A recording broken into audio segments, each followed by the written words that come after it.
Howdy y'all. How's everyone doing today?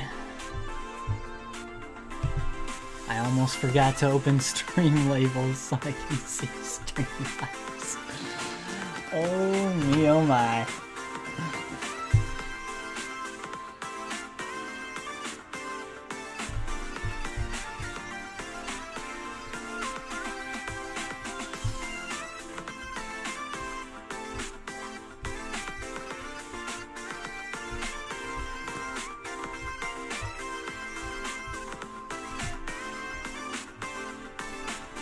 Howdy Suki and Shannon.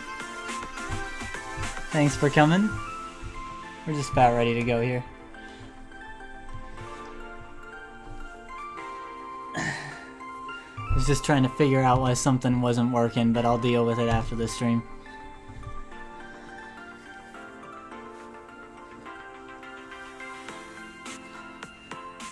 Howdy Alfie. What's good?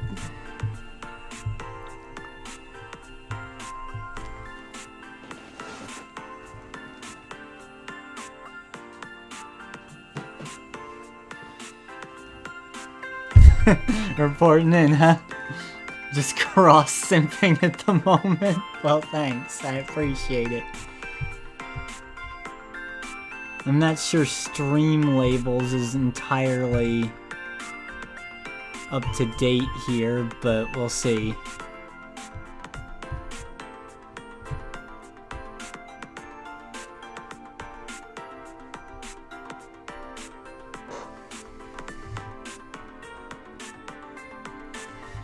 Anyway, we're gonna play some obscure platformers up from the NES today. So the first one up is called Cocoron. Let's get over to the game window here. So this game is very interesting. You'll see. You'll see real fast.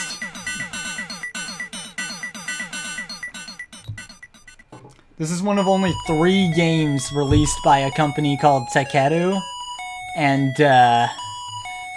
yeah, I really can't explain Cocoron, you just have to experience it.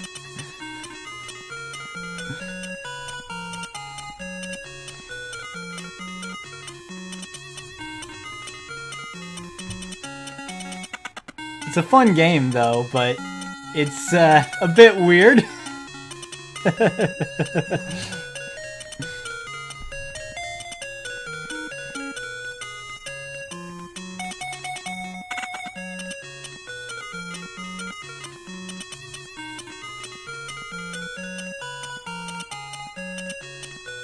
What are you looking at?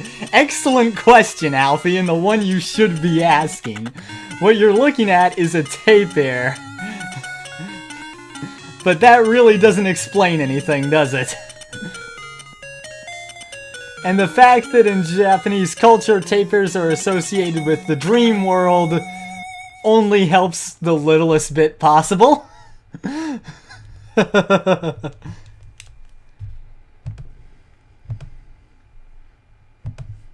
Oh, lovely. My controls were unset. Scuff away.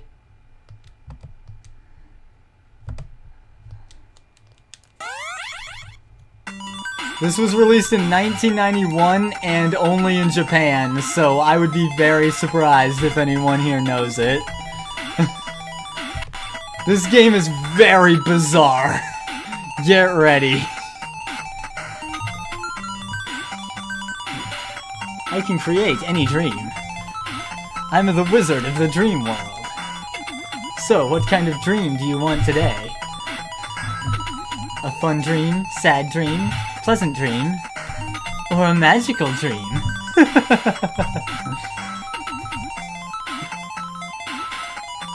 Howdy, Andre. Thanks for coming to the strangest Famicom game that I own. You did not exist in 1991? Yeah, that's fair.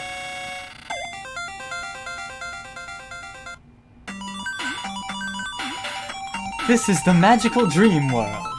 Rua, princess of the Dream Kingdom, has been captured by the evil forces. You must go on a journey to rescue her. You are the hero, of course. You can take any form. Which will you choose?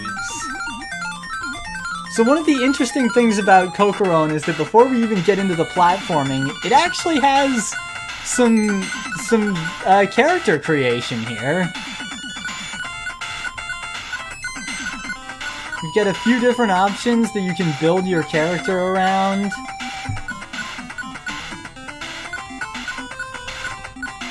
There's quite a bit to choose from. Howdy Solo Wing and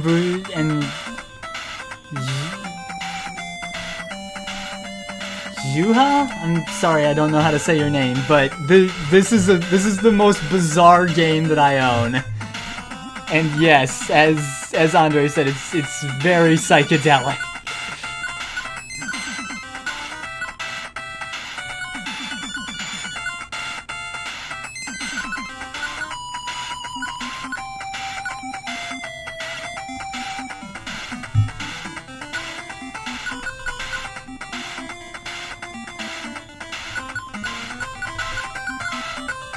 So we're gonna go... You can only enter... When you create characters in this game, you can only enter a name up to 4 letters, so we're just gonna... We're just gonna cut the vowels out of my name there.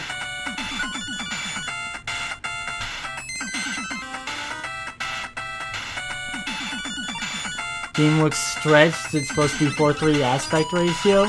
It should be displaying in 4:3. Let me make sure. It should be displaying in 4:3, but it might not be.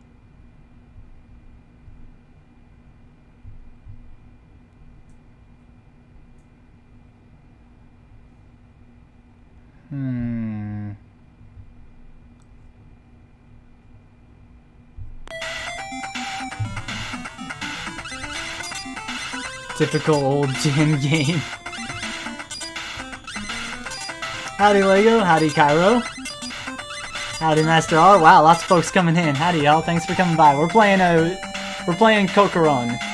This is the strangest game. This is the most bizarre kind of psychedelic game that I own. So here we have the stage select screen.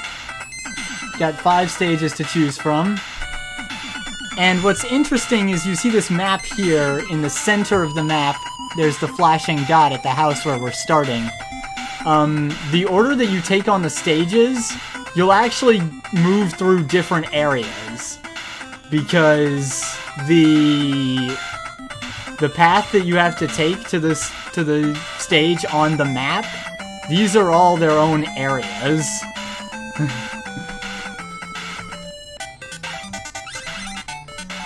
So the order that you take the stages actually has a large effect on what kind of areas you actually go through.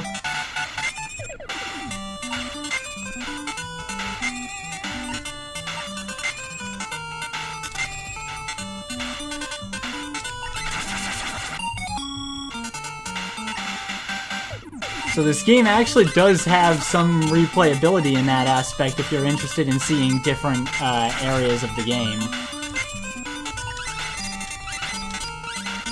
That world map isn't just for show, basically.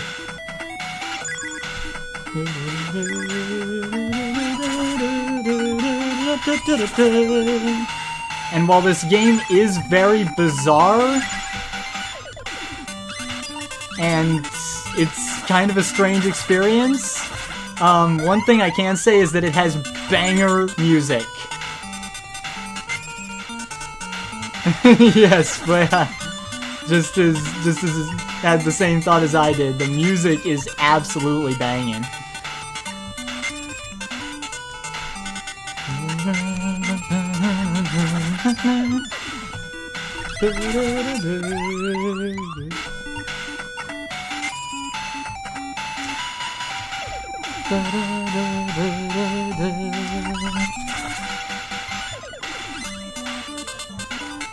Alright. Can't quite get up there. If I'd chosen wings for my hero instead of a jetpack, I would be able to get up there, but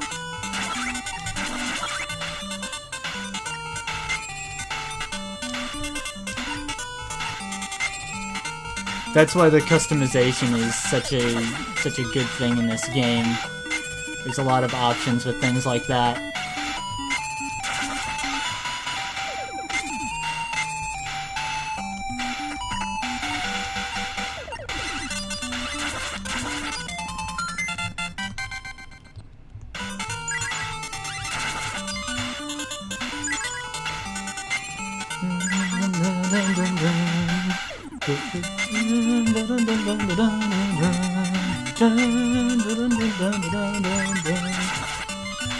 But yeah, I do understand if this game is a little off-putting to some people because, I mean, look at this. You look up psychedelic in the dictionary, this is what you see. And just you wait until we encounter some of the bosses. My name is Harvest Moon. No copyright, please. I want to shine brighter than the stars in the night sky. More beautifully in the sun. That is my dream. Howdy, Sam. Walker, fight me!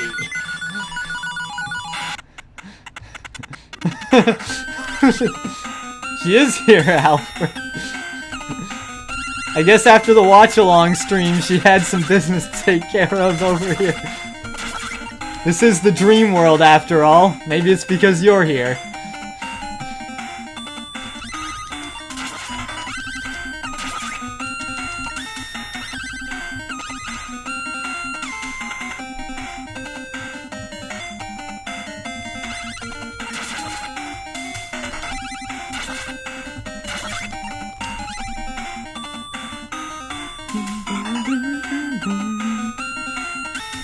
Yo da yo.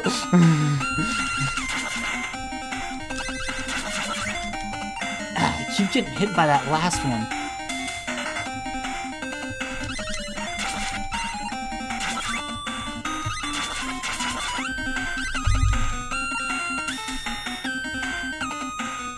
Howdy, my man. Oh no, this is bad. I'm in a corner.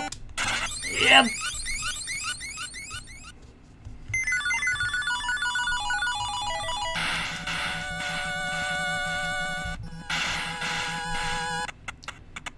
Also, just look at the face on this thing.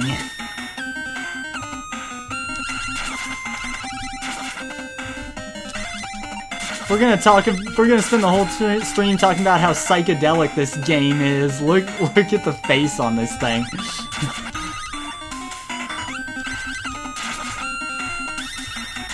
Not how Muna looked the last time I watched her. No 9 is bought. Of course!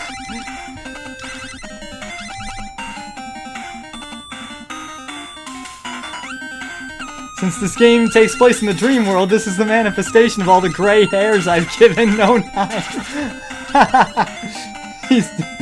He's about had it with me.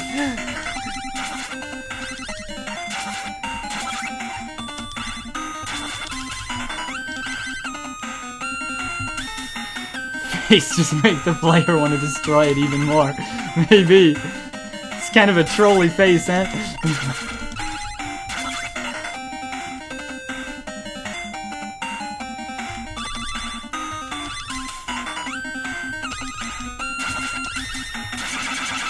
Nice! No 9 is sick of our shit. I'm surprised he isn't sick of mine at this point.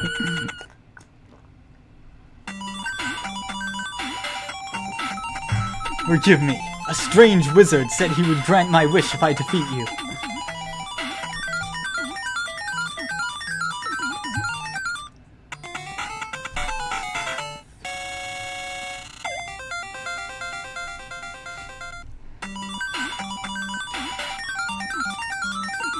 Alright, so every stage you clear in this game, you also get to create another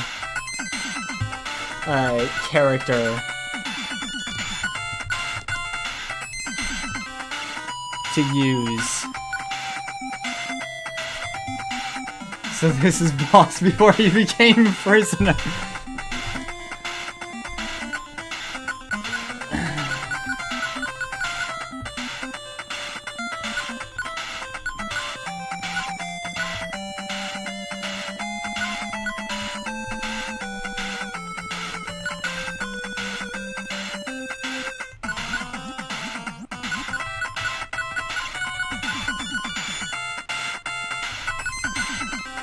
I'm not sorry, Alfie.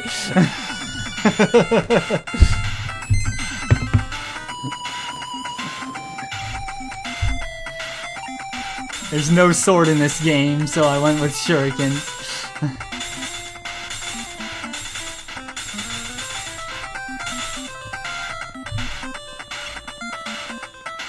So before every stage, you can choose which of your created heroes to use.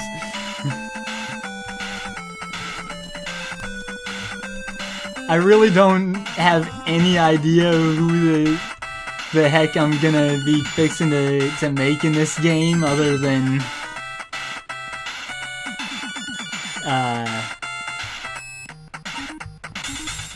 myself and Alfie, but we'll figure it out. I think quite a few people have come since I explained too the stages in this game. That world map you just saw isn't actually for show. The stages you play in this game are actually based on the parts of the map that you travel through. So if you do the stages in a different order, then you'll see different results.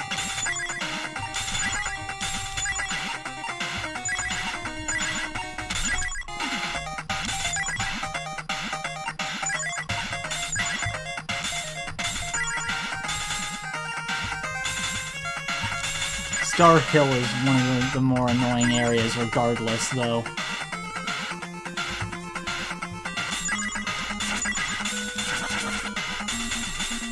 I wish I could get that HP.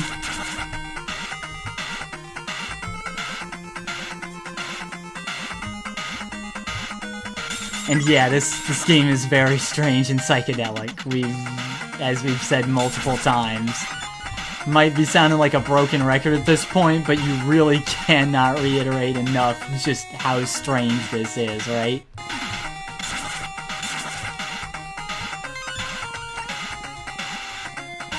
Why is there a panda? Because there is, 9. You don't question Cocoron, you just accept the things that it shows you.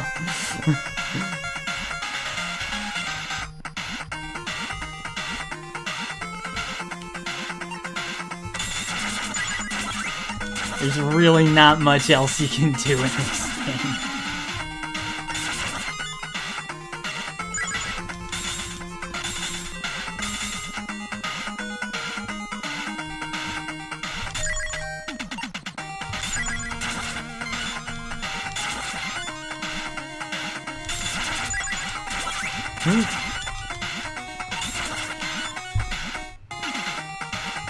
Why'd you imagine the leaf looked like frog?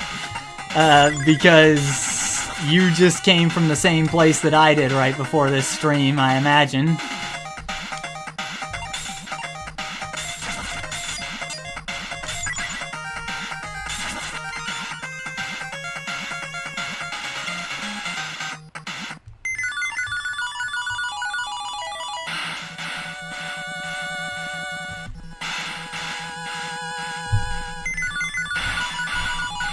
I am the fairy queen, Titania. I am the most beautiful queen in the world. You're looking for Princess Rua, Alfred?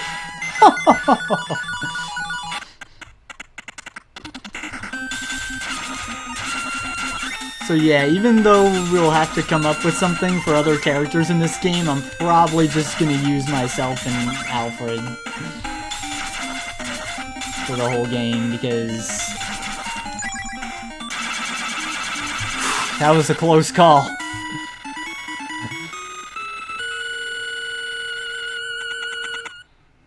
Well, we made it. Mizu no nomimasu.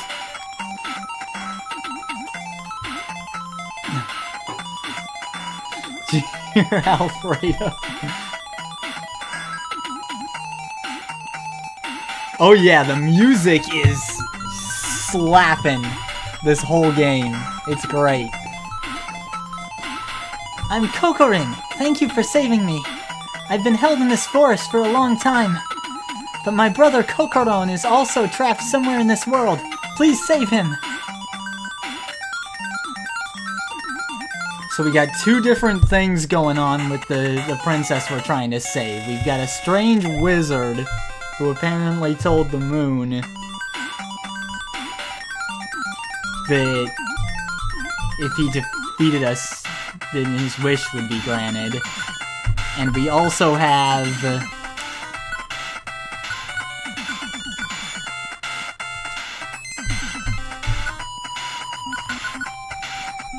the other characters we create don't really matter because I'm not gonna use them, so we'll just make some weird shit like this.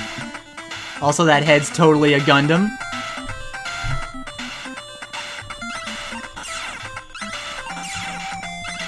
But yeah, we're not gonna use these characters. That's totally a Gundam head, though.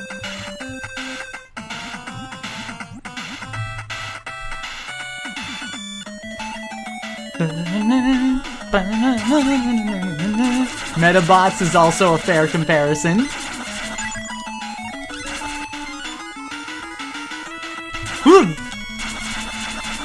Could have called it RX-78. I probably should have, but I'm just not planning to use it.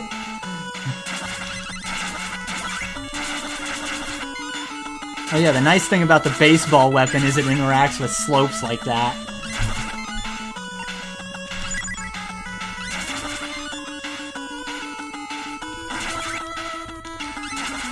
Now there I just got pincered. Gundam on a wheelchair, basically. It's basically what that monstrosity was.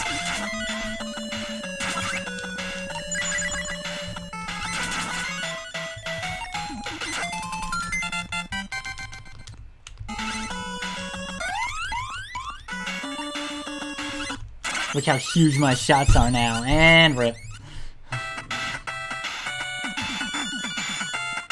Wait, 101 subs? Seriously?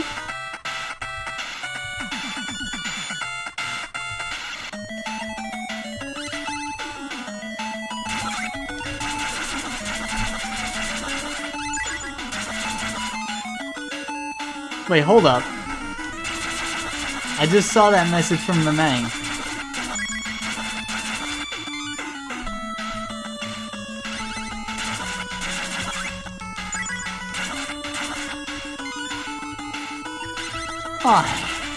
Oh, hell yeah! Hang on. I gotta see.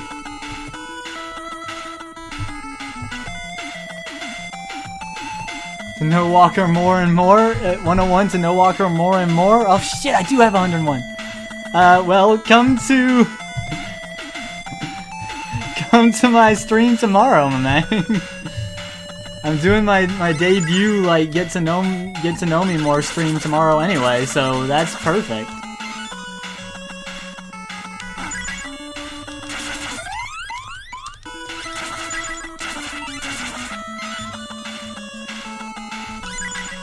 Aw, thanks, Lego. Maybe someday. That's so far ahead, though. I don't even know what to say to that yet, honestly.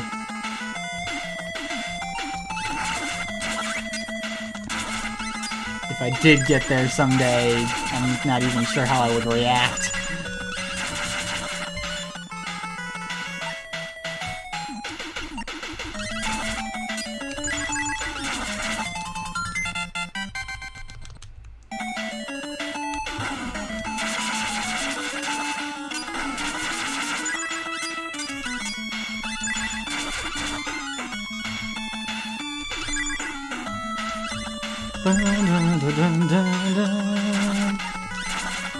The way you say Mang in Indo is like you're saying Ang but with an M, so it sounds like Mang.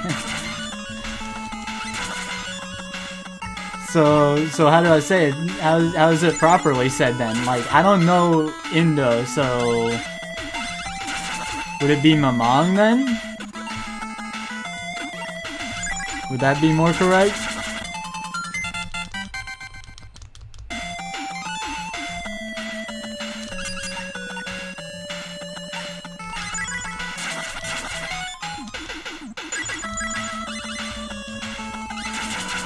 You like the way I say it? Ah, thanks.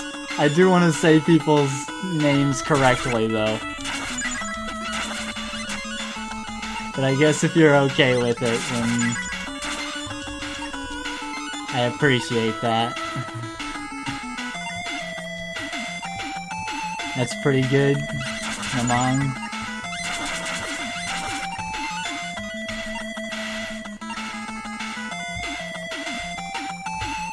You know SNES game Uncharted Waters? I think I've heard the name, but I don't know much about it, no. Man, flirt in front of me. Well, that just means you need to step up your flirt game, Alfie.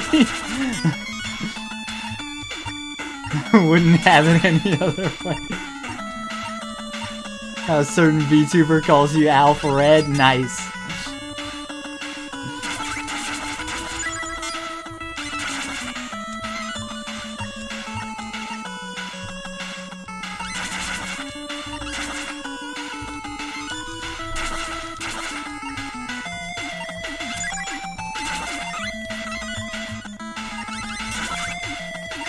Well, he threw his armor at me! I've never seen that enemy do that before!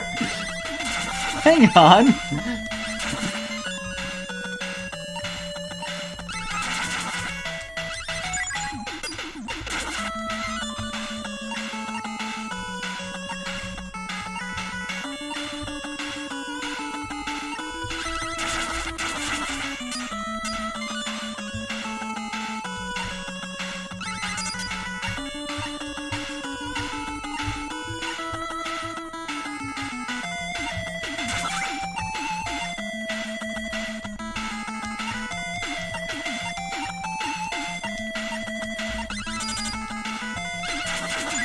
Seriously though, thank y'all for 101 subscribers. I don't know how I got here so damn quick. Y'all flatter me.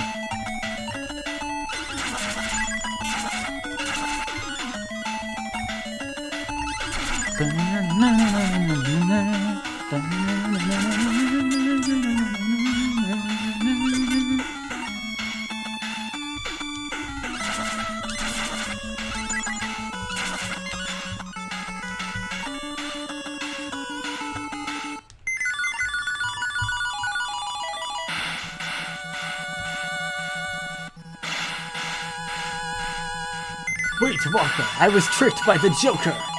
I've been trapped in Trump Castle for so long. Please help me.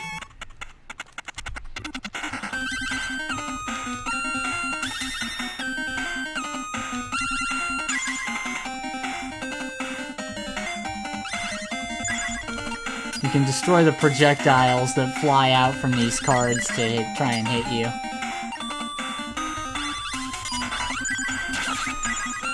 100 subs already pretty pog, as the cool kids say. Yeah, I guess that is how the kids say it these days, huh?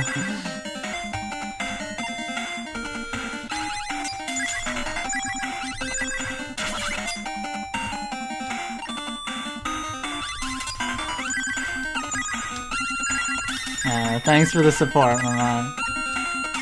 Or I guess you would be okay if I kept saying it Mamang based on your earlier comment, huh?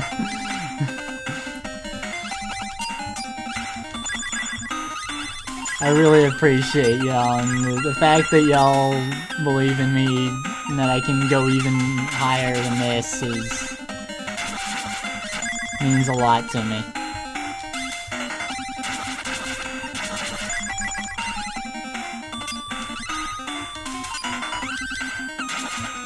And the Joker. Now we have the actual boss, the Joker card. Woo! Woo!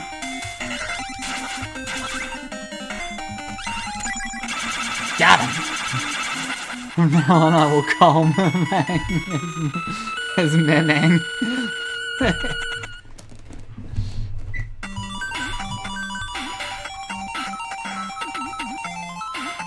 I'll be waiting for you to follow behind, Alfie. I'm clearing the path for you as best I can, man.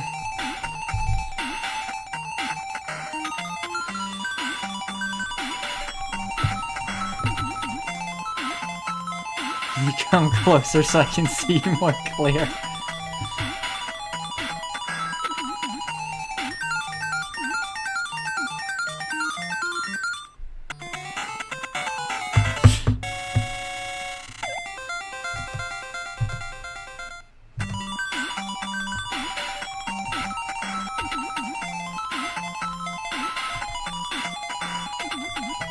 Oh, hell.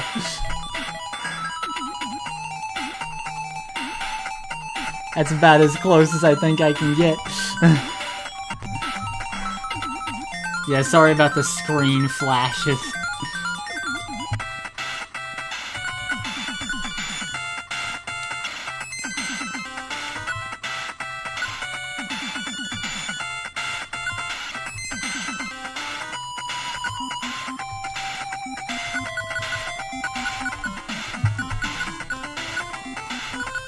We got a dragon here, so why the heck not?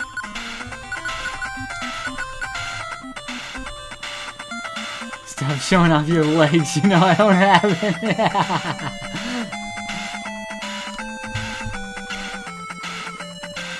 Yeah, kind of polka dot pink, the background, huh? We're really not gonna use this character, but, I mean...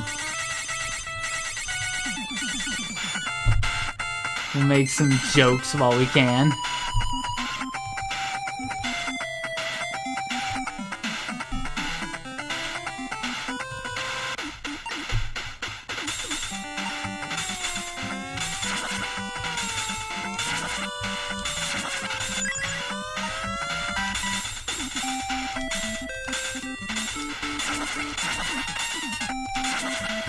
How you play NES again? I mean the setup?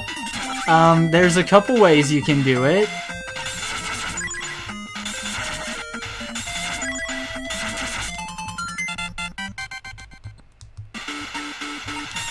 So it depends on what's available to you, but...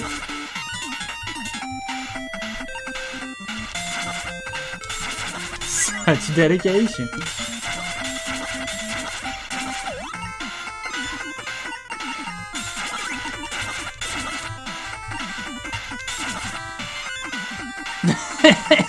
Chad dunking on Alfie right now.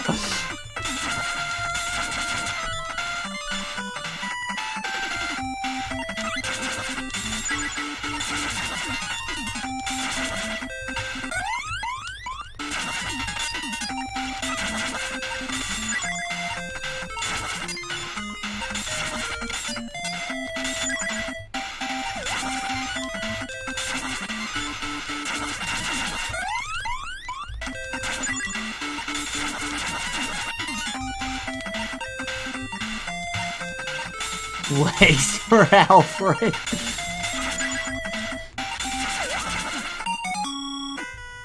So that's why his card is Wheel of Fortune. Wow, rude. Starting to go fund me for my legs.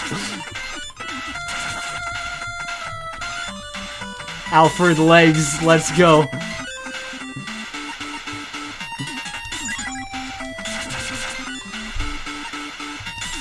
Need to get my man some legs so he can debut as well.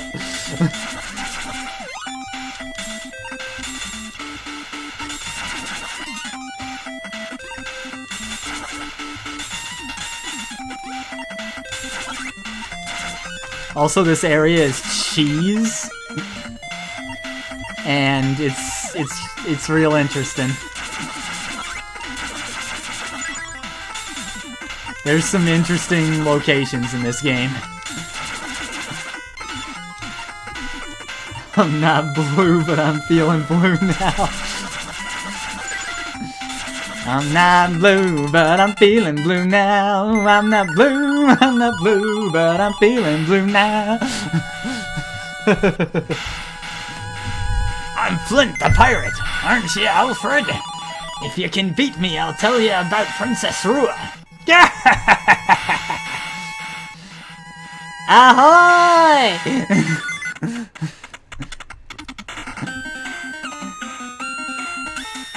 I wonder if this pirate is horny.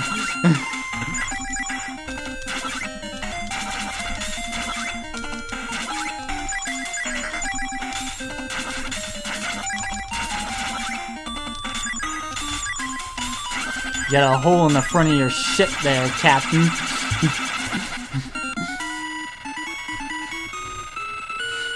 Ahoy!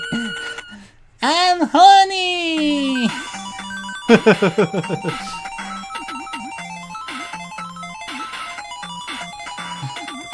Well, let's find out. No thanks. Skullman Pirate DLC. Mizu o nomimasu.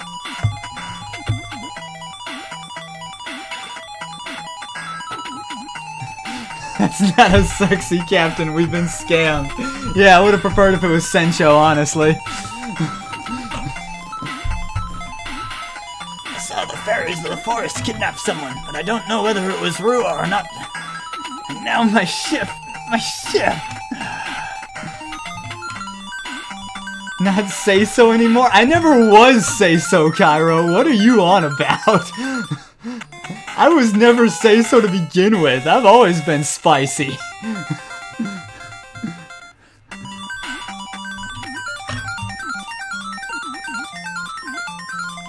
God scam. Sexy overseas cowboy is sexy.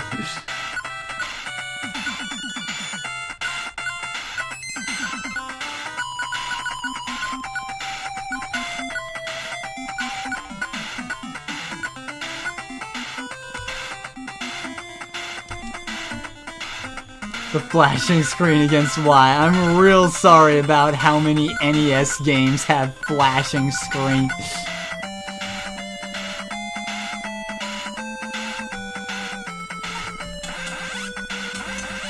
Can I throw you a flirt? My flirt game is non-existent.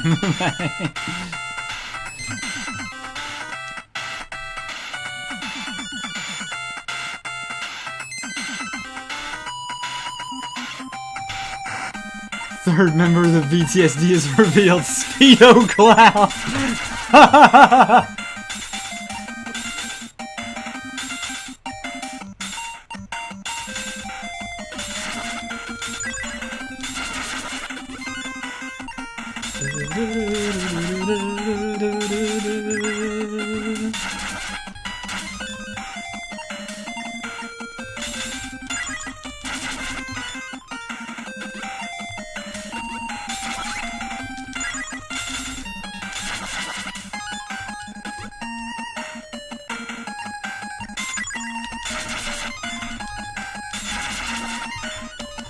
I'm with him later.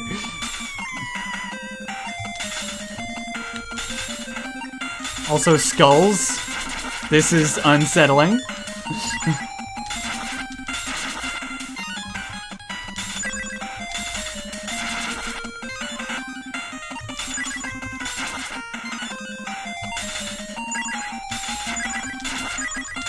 Nothing in this game is insuitable for family viewing, Master R. Get your mind out of the gutter.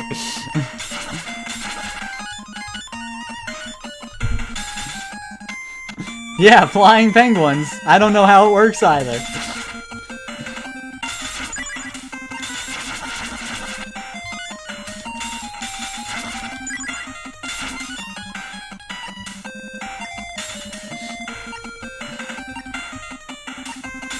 The ground is bonier than before. I'll let that one pass.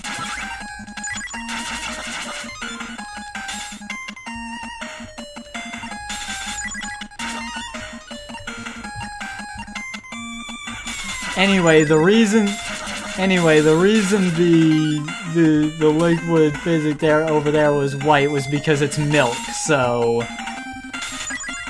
don't let Zoroark know. He might think it's something very unsay-so. I know he's been trying to get that recently. It's our secret, though.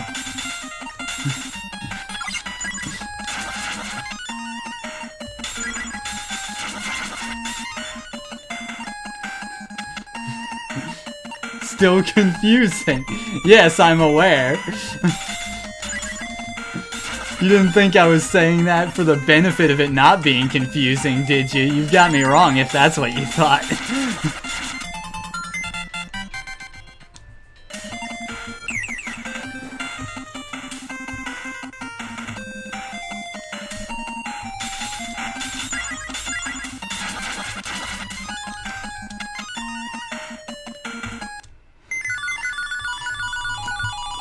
Oh no, Santa, what happened?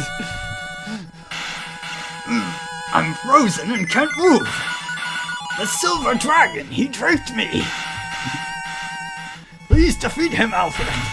There won't be any presents this Christmas if I'm like this. Are you a bad enough dude to save Santa Claus, Alfred?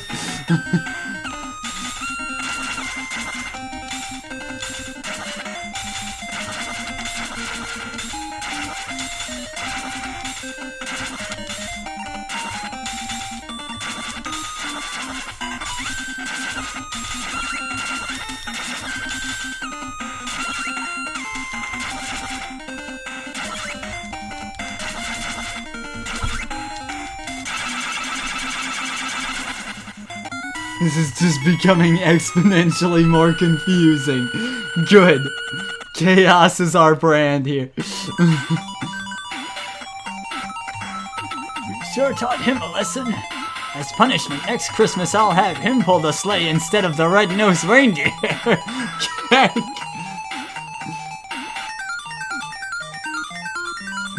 We still don't know where Cocoron or the princess are, though. VTSD Winter Special, Alfred Saves Christmas.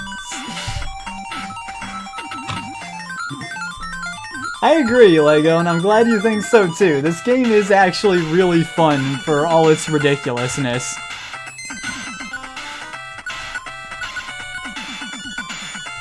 You didn't like cyborg ninjas.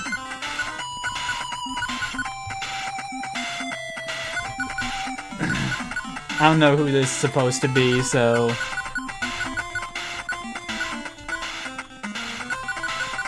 It's Jingle all the way.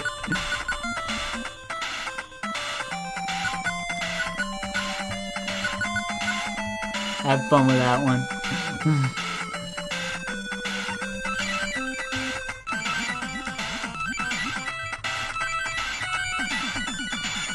There's a lot of customization in this game.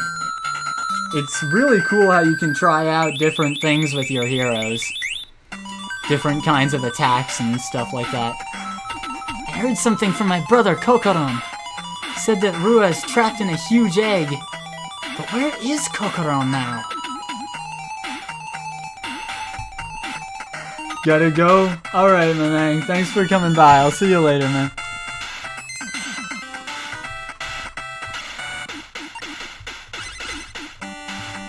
So now we've beaten all the main stages and we're just on the search for Rua and Cocoron.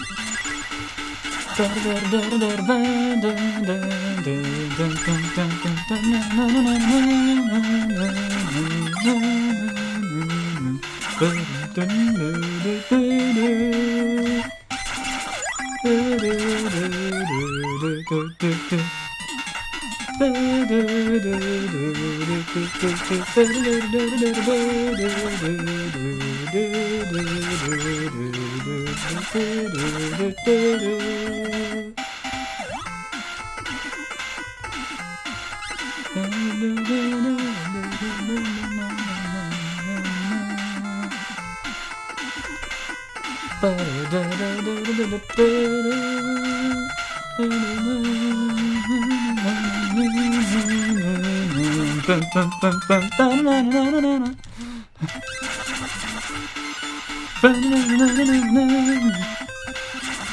is that wailing?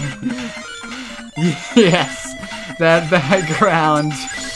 Just don't, like I said before, you don't question Cocoron, you just experience it.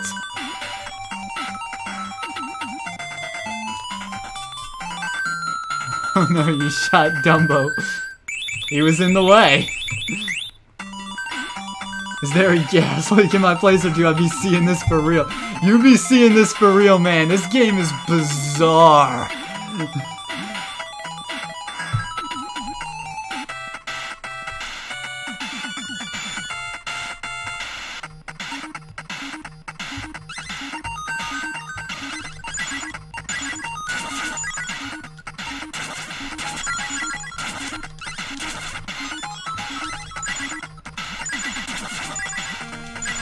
This is definitely real, my dude.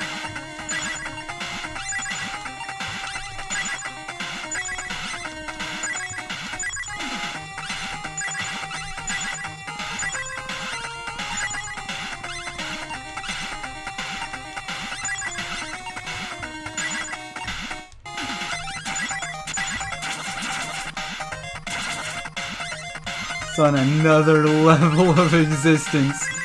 Did you take too much Asakoko? Too much Asakoko could probably definitely result in this.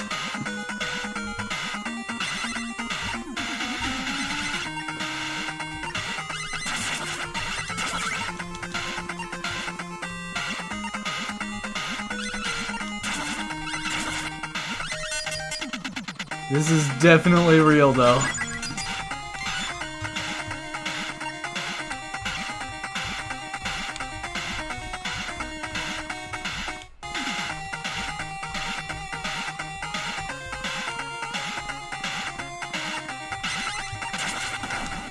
Yeah, no, as like strange as this game is, it is ahead of its time in a lot of ways. Not only just, you know, the aesthetic and everything, but just the character customization that it has, and the kind of like open world that the map consists of, connecting the different areas. It's a pretty impressive game for being on the Famicom in 1991.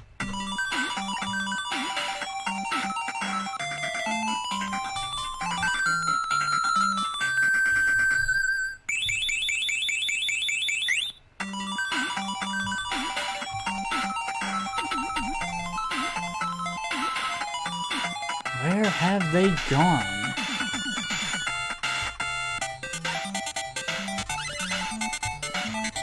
So cute.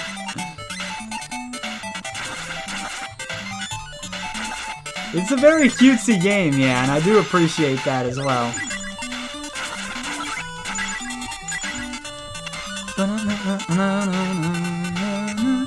Wrong stream, ignore. Fair enough.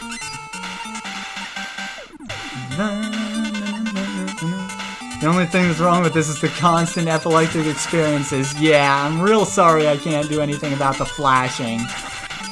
It's really bad. It's a common problem with NES games, unfortunately.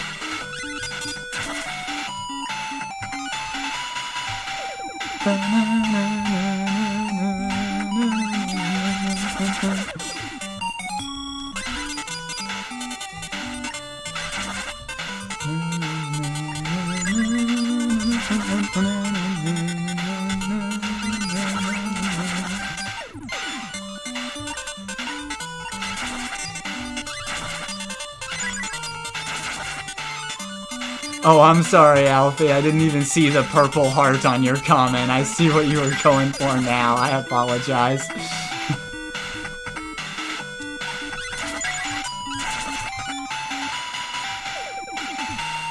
That one flew over my head, gonna admit.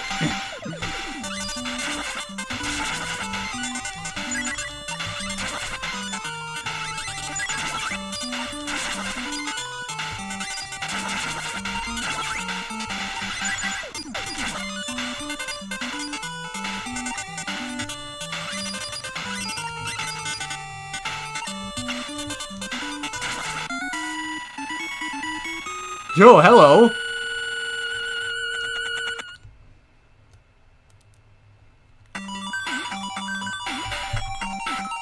Thank you, Walker. I've been held by the wizard Tapir for such a long time. Tapir? Tapir, who created this dream world, is really Baku, the Dream Eater. Tapir has kidnapped your friends and escaped. The strength of your imagination has made this world his favorite food. If nothing is done, in the end, everyone will be eaten. Aw, shit.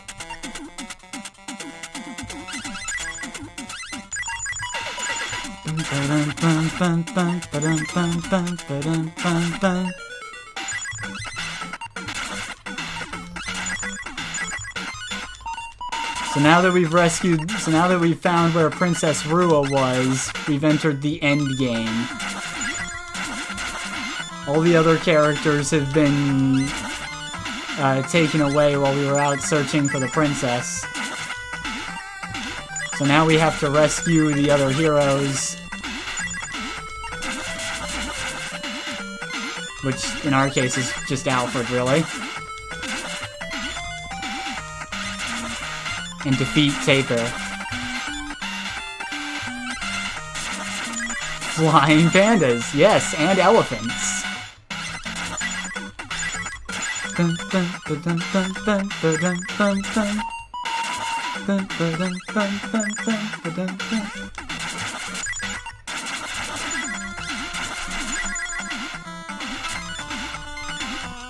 Okay, the game was slowing down something fierce. We need to clear some of those sprites off the screen.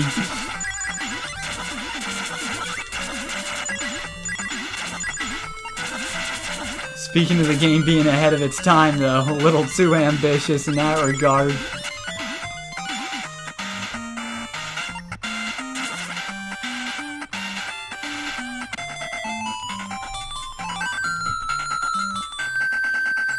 Alright, we got Alfred back. We rescued Alfred.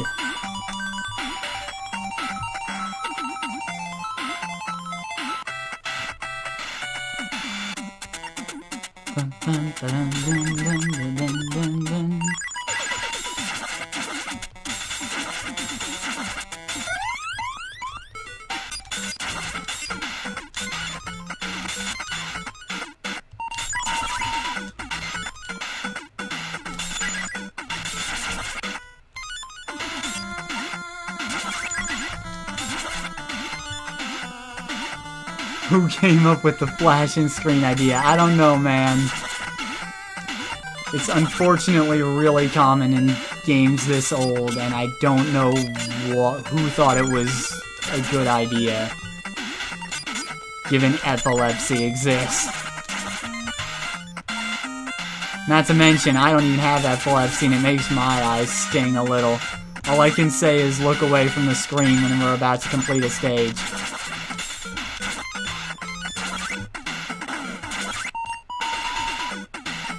I wish I could do more about it, but...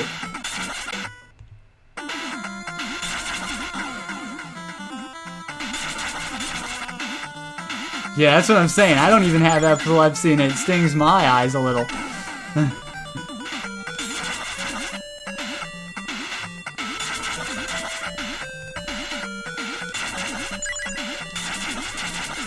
But, you know, that's just how it be. Just gotta deal with it, unfortunately.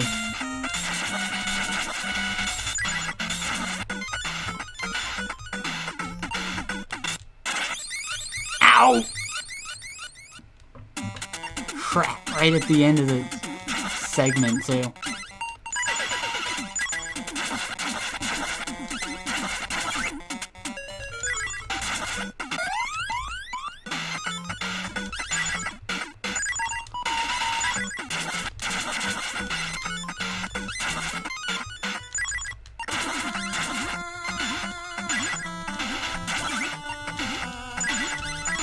Good thing that's the only problem with this masterpiece. Yeah, I do really like this game, and while that is a small problem with it,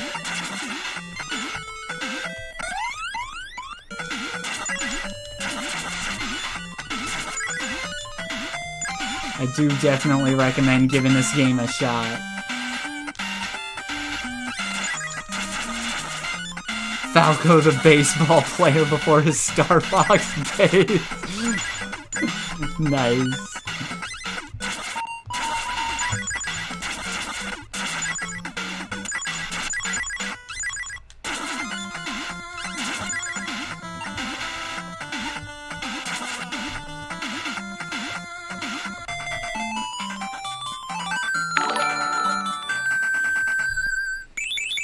Aldi MRC, thank you for subscribing.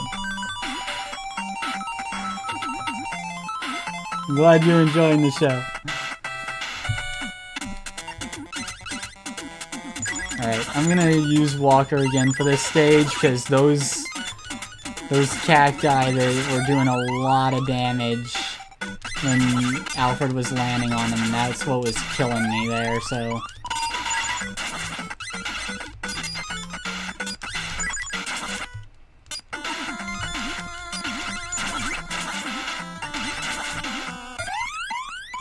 So I'm gonna start jetpacking around.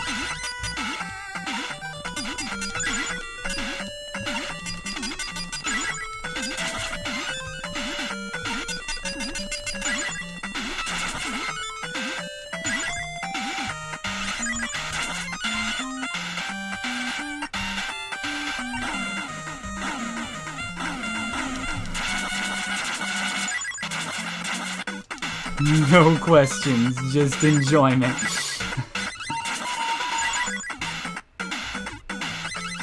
One does not understand Cocoron, they merely experience it.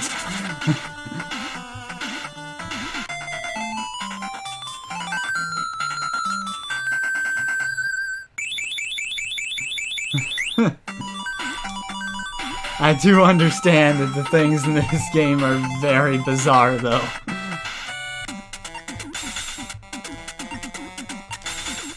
Also, Hattie gave the green. I didn't welcome you before. Sorry about that.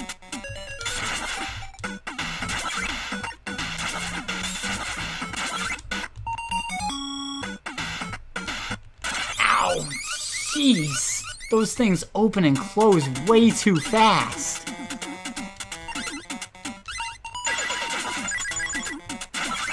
This game's really not giving us any leeway to use anyone but to use Alfred more, huh?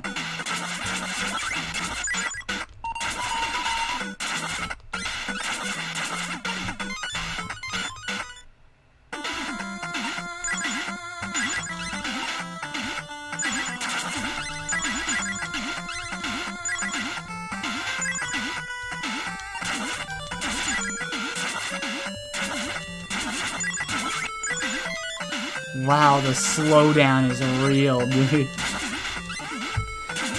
F this for fun!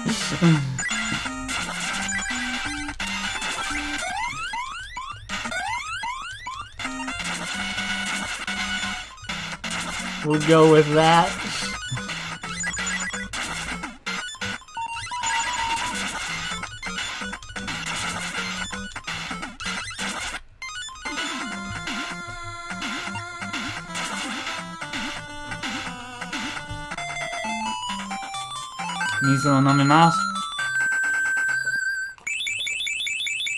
It's really irritating that we have to go back to the beginning of this segment every time we die.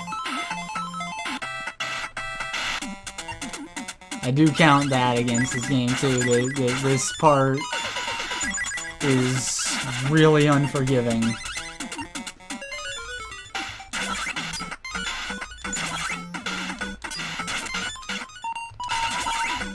You shouldn't have to have a hero with flight, honestly, but you kinda do here.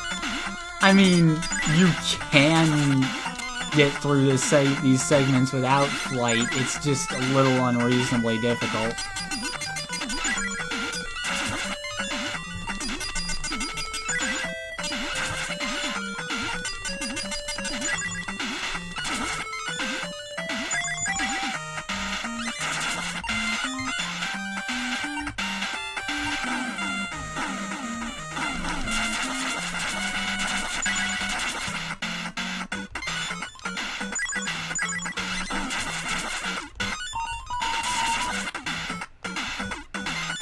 Been a gamer for 20 years, but you never knew this game before? This game is interesting. I mean, for one thing, it was released only in Japan, and it didn't sell altogether too well. The company that made this game, Takeru, they only made a total of 3 games in their entire existence before they went under. Is this NES or NES? NES!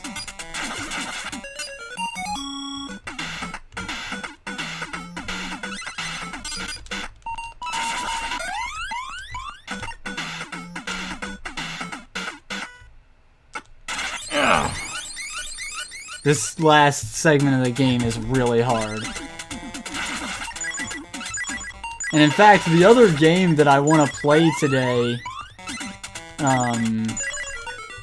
if I can finish this in a reasonable amount of time, is also made by Takeru.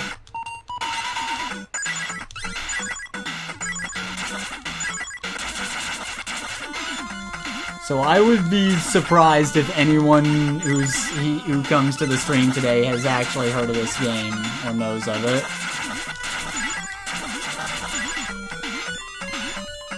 Or the other game I'm going to play, for that matter. The other game might be a little more well-known by some people because it's a rough one to get for NES collectors. Because it was not produced very many copies, so it's pretty expensive for collectors. So that one might be a little more well-known. This is honestly really interesting. Well, I'm glad. And yeah, like Alfie said, as weird as it is, you can see they put their heart and soul in it, and that's really nice. It's a really nice game, honestly. It has its flaws, but that's why I wanted to play this game on a stream sometime, is just to let this game be known about, because it really is not a terrible thing. It's bizarre, and you know, I'm sure it might be off-putting for some people, especially, you know, if you just stumble across this random Japanese Japan-only Famicom game on, you know, an emulation site or whatever, and you're like, what is this weird shit? What am I playing? You know, like, it might be off-putting to you.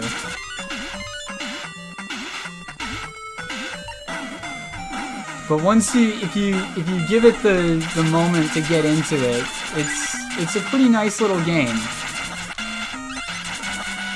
And so I'm glad if I've been able to convey that by streaming it today, honestly.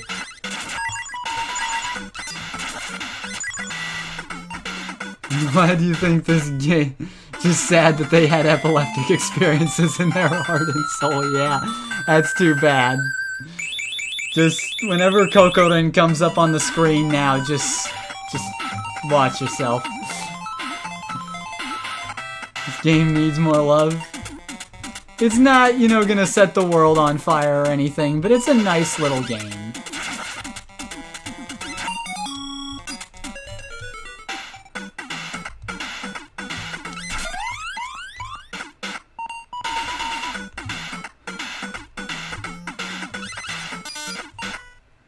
Alright, we got through that segment.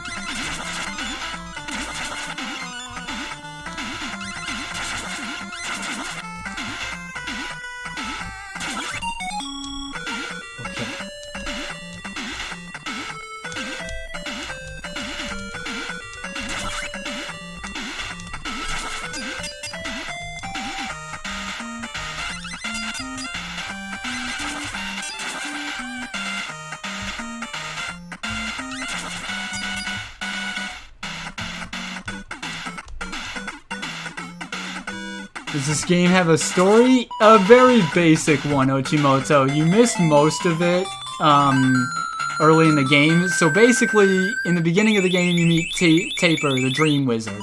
This whole game takes place in the Dream World. So as the hero of the story, you go on a quest in the Dream World to save Princess Rua.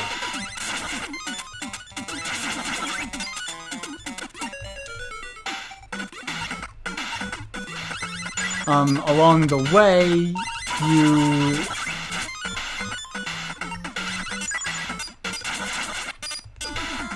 you rescue the fairy Cocoron, who's looking for his brother Cocoron.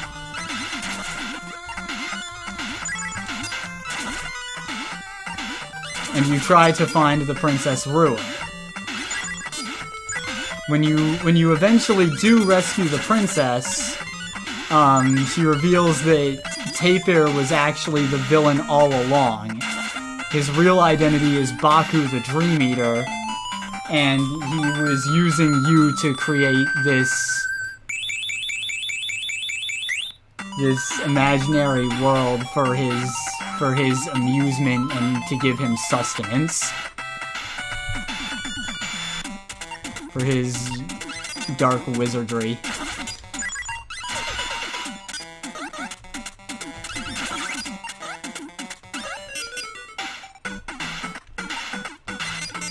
And that's pretty much the point we're at in the story.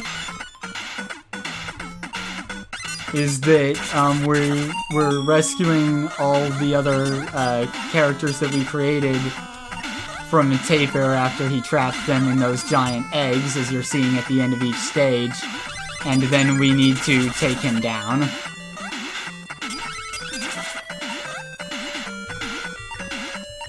I came back midway through this explanation, so I'm gonna nod and pretend I understand. That's probably for the best. That's probably for the best, Green.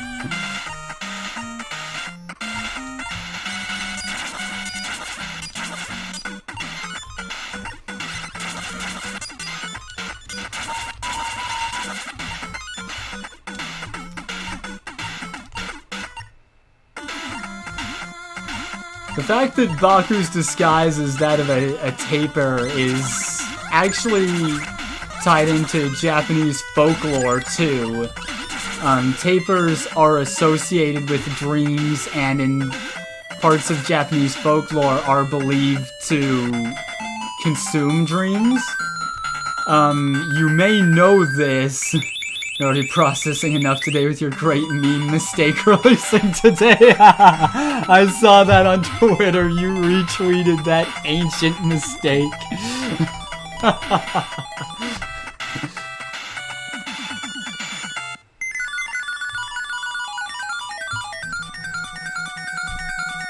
Baku. But yeah, one of the things you might notice, the thing I said about tapirs in Japanese folklore, you might already know an inspiration of that, and that's that the Pokemon Drowsy is based on tapirs. Yes, Dream World, yes.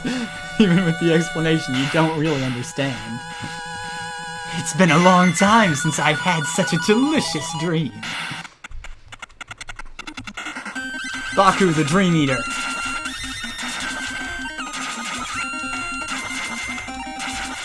The move Dream Eater in Pokemon itself is also based on the idea that tapirs consume people's dreams and their life force with it.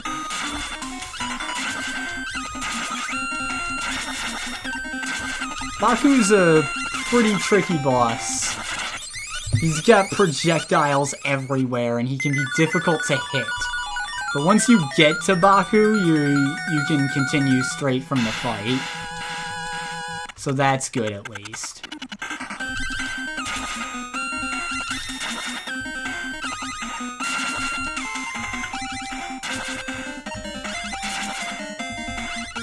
Every time you hit Baku, he'll go for a spin and shoot those 3 projectiles down below him.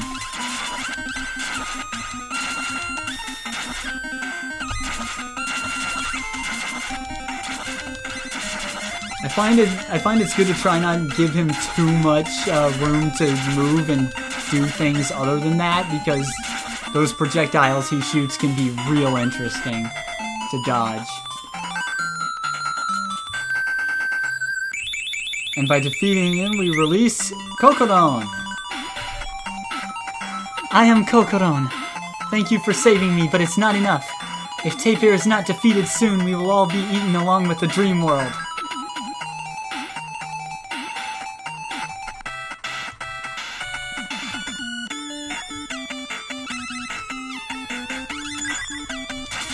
Alright, final stage, go.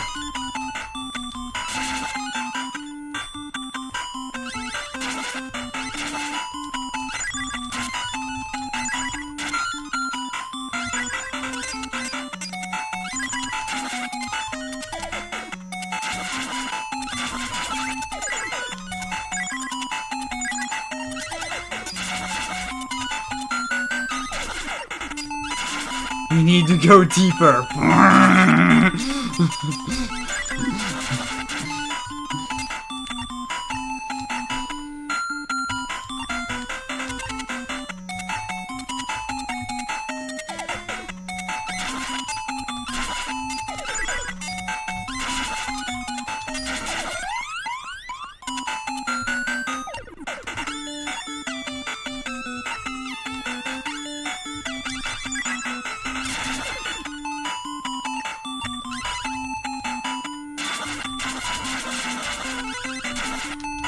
I'm not going to question what these enemies are, and I'm going to ask that you don't either.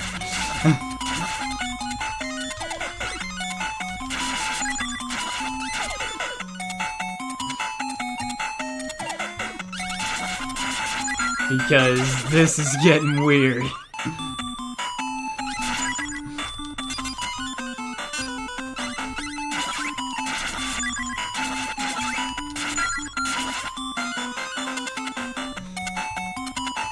And I honestly don't want to know.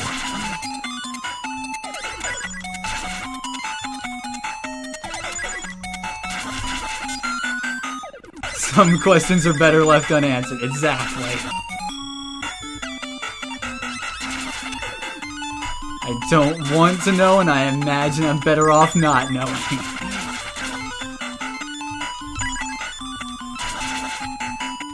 But one of the devs apparently has some very interesting dreams. They were clearly lacking a budget, some backgrounds are really plain, but the game has soul. Oh yeah, the game's got spirit.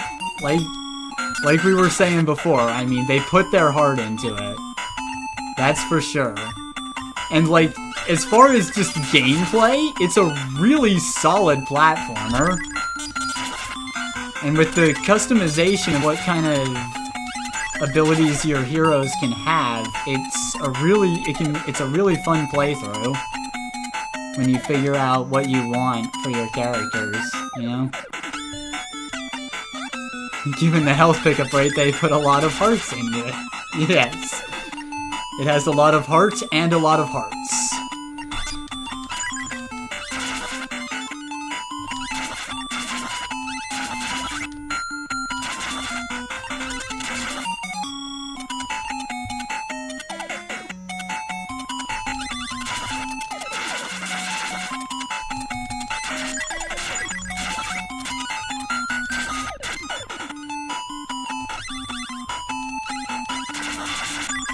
But one of the devs clearly has some interesting dreams.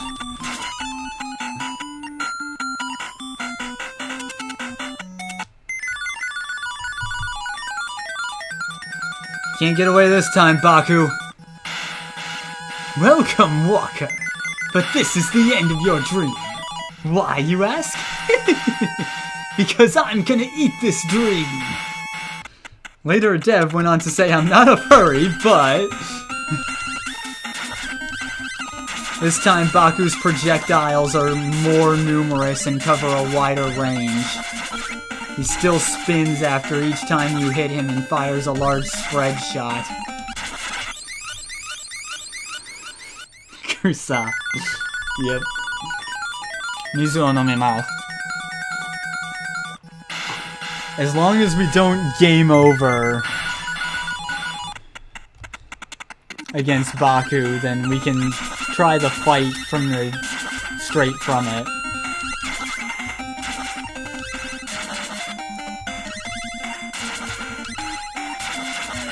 If we run out of lives and game over, then we're having a bad time, because it's back to the top of the stage. I believe Baku himself might be a checkpoint.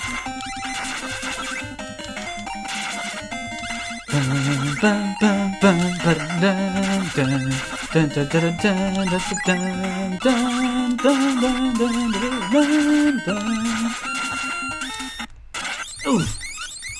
We heard you liked the last fight, so we made that, but more. Yes, basically.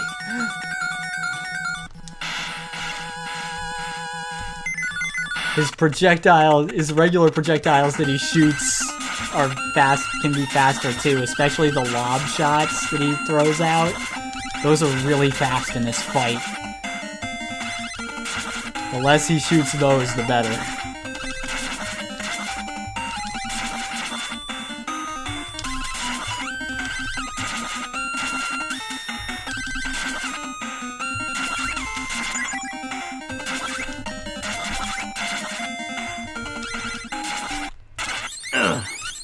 This fight is actually really tough.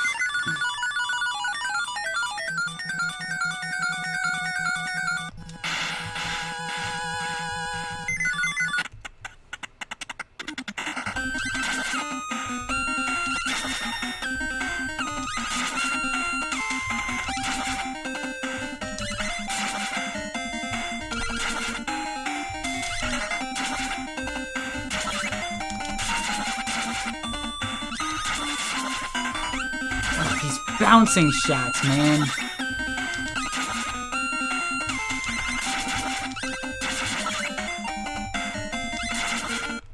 Ugh. The bouncing shots really get me.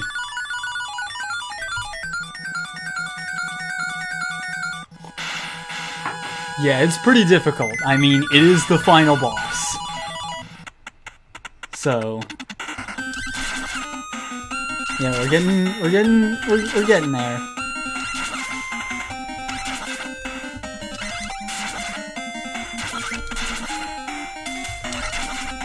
It's really great with the baseball if you can stack hits on him like that.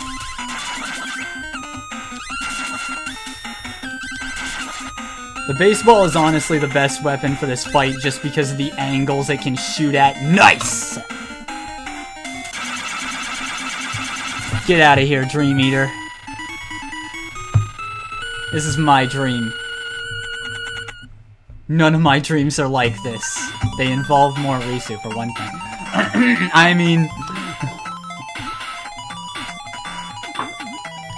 if we put him in the egg, it'll keep him quiet for now. Now to wake the windfish. Actually seems quite balanced in the sense that it doesn't seem impossible, but not too easy. Yeah, I agree. Like, it's a pretty good final boss fight. It's difficult, but it's not insane.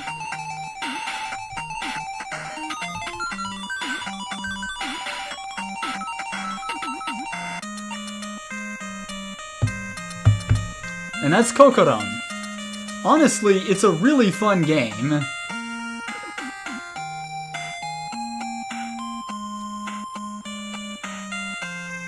And I really wanted to kind of spread awareness of the game a little and show it off, because I do feel like a lot of effort was put into it, and that it's definitely got its good points. It's pretty fun to play as a platformer, very solid.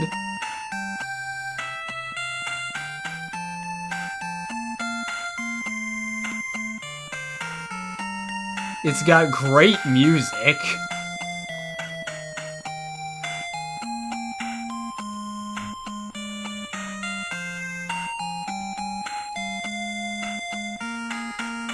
For the time, it actually seems fairly advanced. Yeah, like the character customization aspects and the way that you can that the world map isn't just for show, like all the different things you see on the map are areas in the game that you can potentially pass through depending on the order you play the stages in. It's really impressive. Also, the director, Akira Kitamura. He was one of the co-founders of Takeru, the company that made this, and Akira Kitamura is someone that I have to pay my dues to as well, because he was the creator of Mega Man. Akira Kitamura was.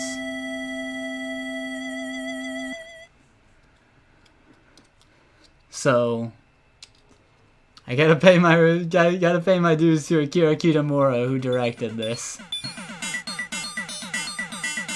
Yep, Akira Kitamura created the Mega Man created the character of Mega Man, and he was the lead creative behind the first 2 Mega Man games.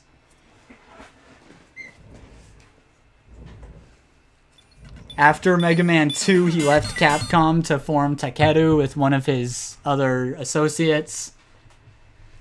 Yeah, it has a timer at the end, too. So yeah, that's an interesting thing about this game. For now, we're going to switch over to... We're going to take a quick chat here. I'm actually going to go do a restroom RTA. And then we're going to switch over to the other game I want to play today. So we're not done yet, but I'm going to take a bathroom RTA real quick, and we'll chat. Then when I get back, we'll chat while I set up the next game.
Alright, I'm back. Okay, say confession time. Go grab some food. Yeah, get your snacks.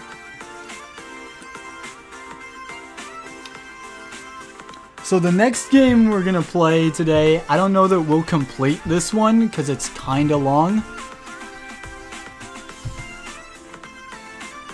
Gotta go for now, but want to say this is your first stream that you've watched, but it really seems like some good stuff. Glad to see you growing. Thank you, Belha. I'm glad that you enjoy my stream. I really do appreciate it.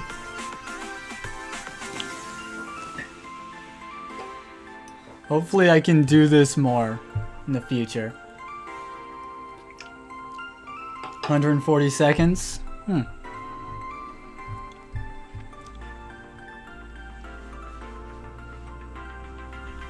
The other game we're playing is also an NES game that was released pretty late in the NES's life. I don't know that we're going to complete this one because it's on the long side for sure.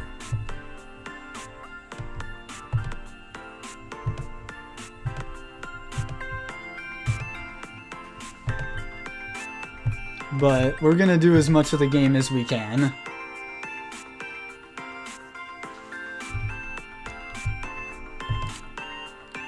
Now, Cocoron is a pretty solid game, and that's why I wanted 2 hours instead of 1. Is it as trippy as the last one? No, it's not as trippy as Cocoron, I promise.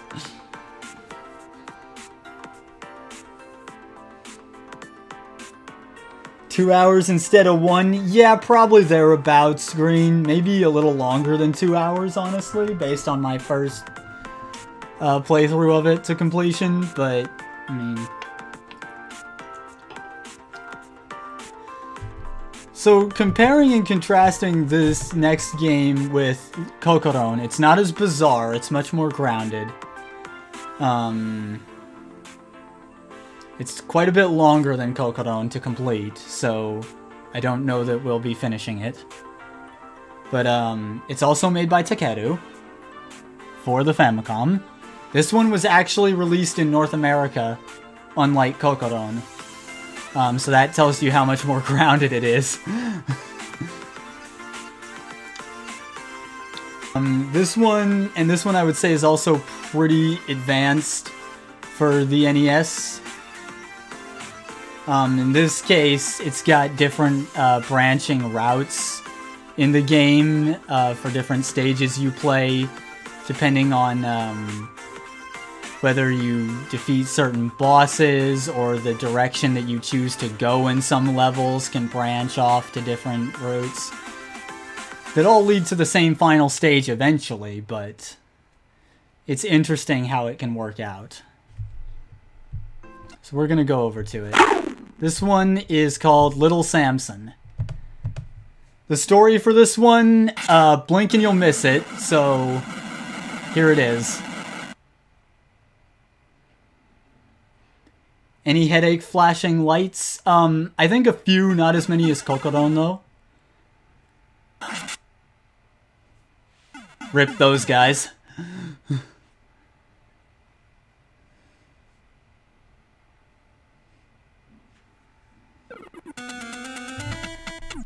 So if you didn't get that,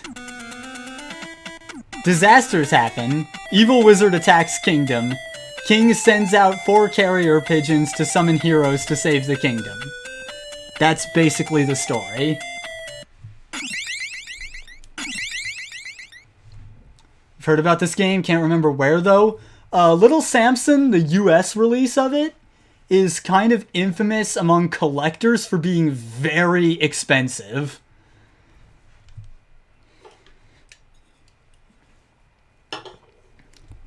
That's pretty much it, Master R. There might be more in the manual, but I don't have it. So, evil dragon attacks the castle. The dragon goes, and the princess explodes into fairies. Nice reference, great.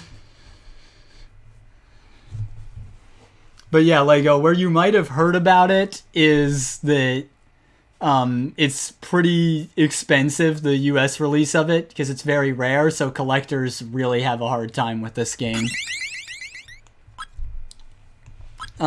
Easy and normal in this game. I'll explain the differences as we go along, because that's easier.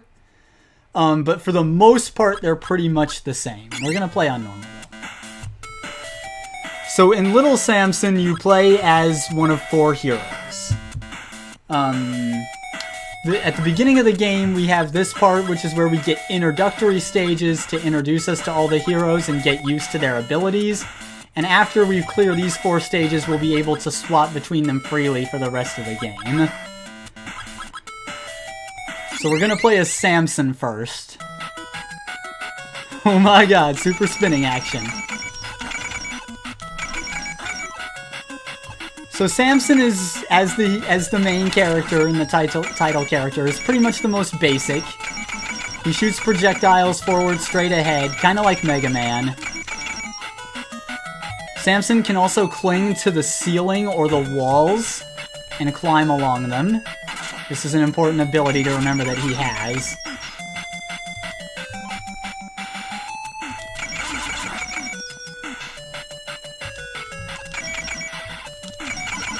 And Samson's HP among the heroes is in the middle. He doesn't have the most or the least.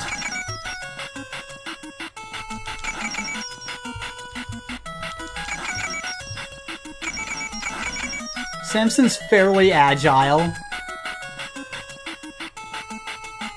His jump is decently high, and again, he can cling to ceilings and walls and climb around, so that's helpful. Alright, so that item there that I just picked up, you may see it extended my health bar on the left. The main difference between easy and normal is those health extensions.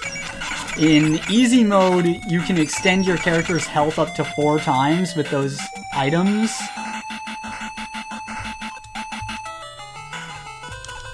While in normal mode, you can only extend your health twice.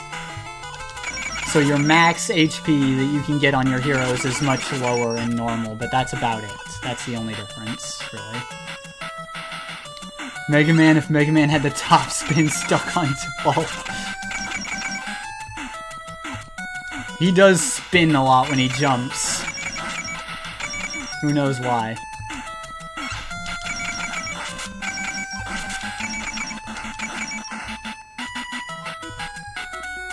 Easy mode? Yeah, we had that at the beginning. We're playing on normal, though, so I'll only be able to extend the hero's health twice each. Alright. Next is the dragon. The characters all have names, but to be honest, Samson is the only one I remember. So I'm just gonna call them what they are. So the dragon shoots these fireballs that kind of arc a little. So that takes some getting used to. The dragon can also hold down the attack button to charge and shoot larger fireballs. And can hover for a limited time.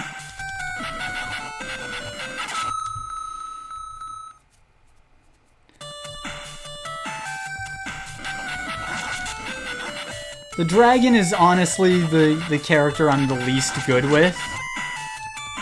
The ability to charge shots, though, can be really good against bosses.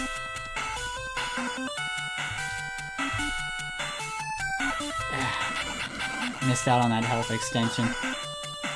This should be known as Jeff, Greg, and Sir Hamilton Esquire the Fifth. Gonna go for a while? Alright, see you, Lego. Thanks for coming to the stream.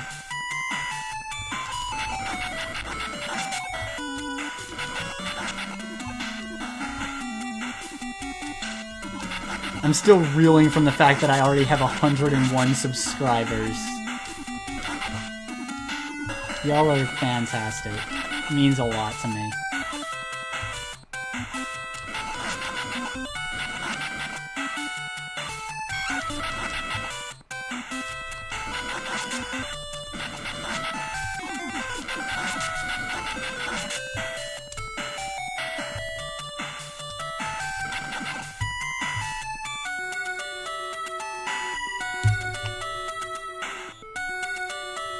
This game also has really good music. Unfortunately, 1, it's not as strong as Cocoron, and 2, you basically hear 4 songs the entire game, for most of the game anyway, which are the 4 heroes' theme songs. So the Golem is an interesting character. His attack has a disjoint. He can attack in 4 directions. Left, right, straight up, and down. No diagonals, but 4 directions is good.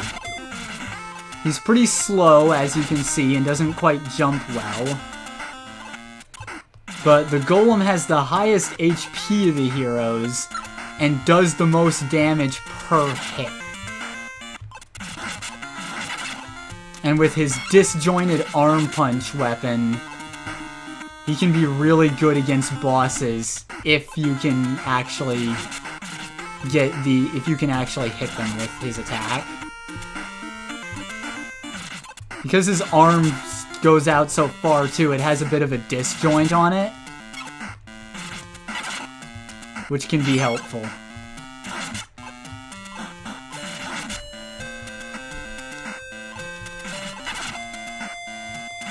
Is that Cairo?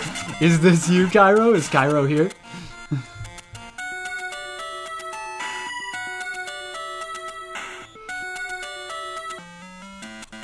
And yeah, the Golem can walk safely on spikes, which no other character can do.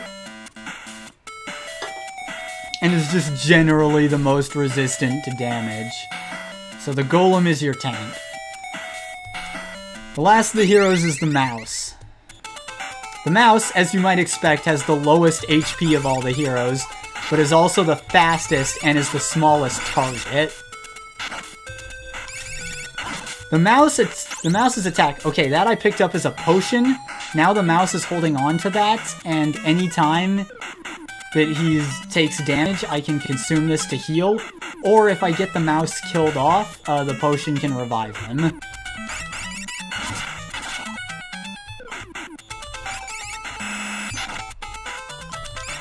But yeah, the mouse is attacked.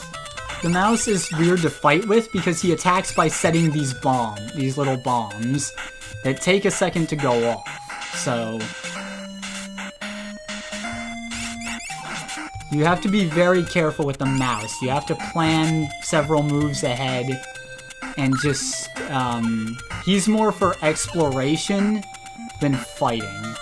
And being very small, the mouse can also get into a lot of little spaces that the other heroes can't. So he's useful in that way as well. He can also run on the ceiling just like Samson, and climb walls.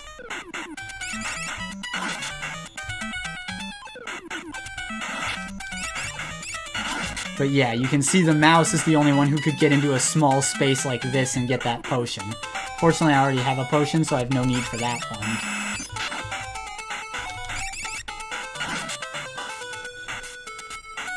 So Hamilton Esquire III isn't very strong, but he's fast. And yeah, the mouse is also the fastest moving character in the party. So once the 4 heroes gather, there's something to do with these magical bells that we're using to transport.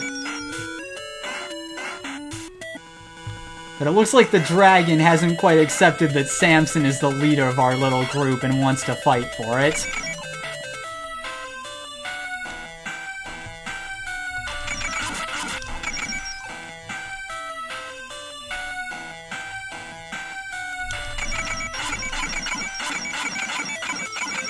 If you get a little lucky here, you can actually stun lock the dragon like that. Rip.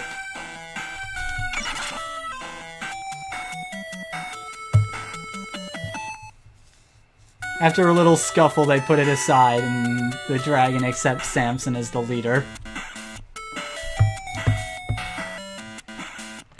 Also, passwords. 4 characters long. Simple, easy to remember, write down on a note card.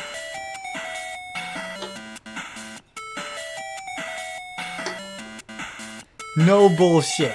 4 character password. You'll love to see it. Sonic Adventure character fights the prequel. Yeah, basically. So once again, we have a huge world map that is not just for show.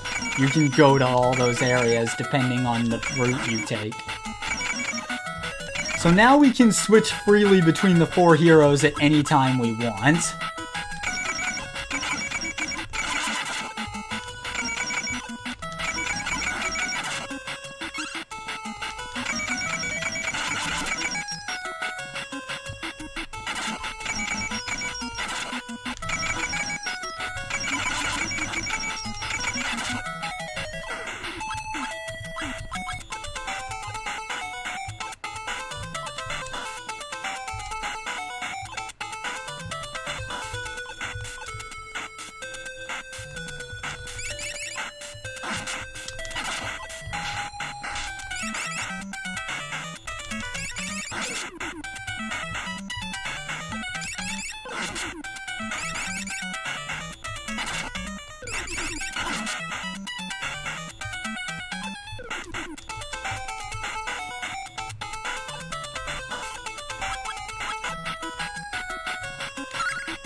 Get another extension for Samson, then we're gonna switch to the golem for this part.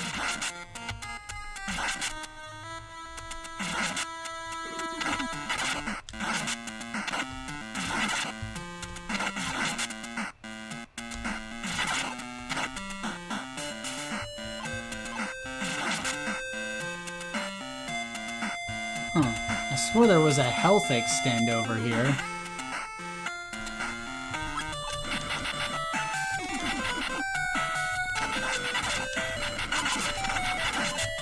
So what's interesting about managing your health now in this game is you notice I have lives down there for the whole 4 playable characters in an NES platform. I have to say Castlevania 3 looks a lot different than when I last saw it.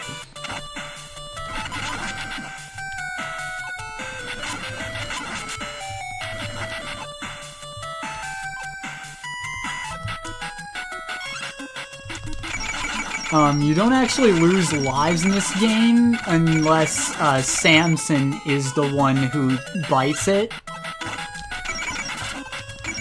and he has his health depleted. However, if another character has their health depleted, then you won't be able to use them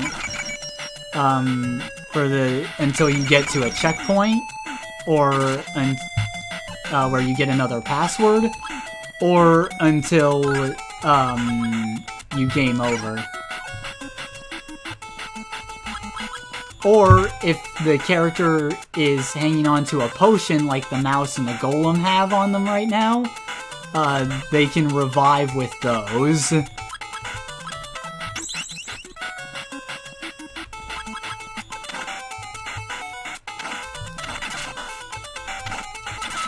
Ow! Speaking of which... And you do have to go back to the last checkpoint or even the start of the stage, depending.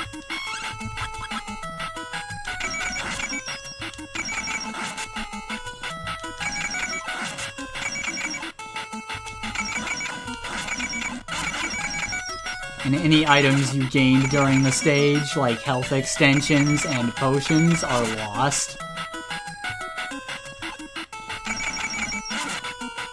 So that's not to say you can be reckless with the other characters that aren't Samson. It's just Samson is the only one who is absolutely vital to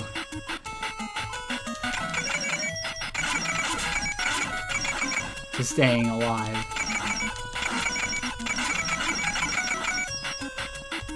Of course, this also means he's the only one who you can't lose access to. So there is such a concept as strategically taking a death with Samson to avoid losing any of your other characters, especially during boss fights if they're not going well.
Alright, here's the first boss.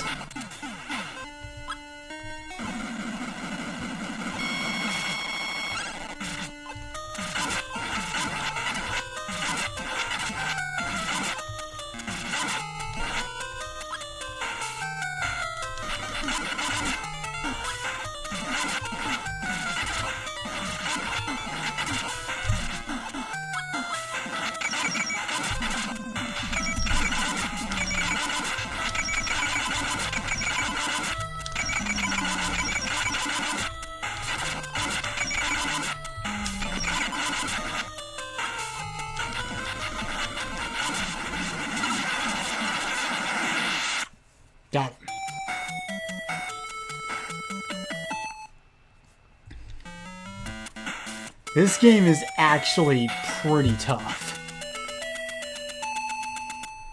Too. Like,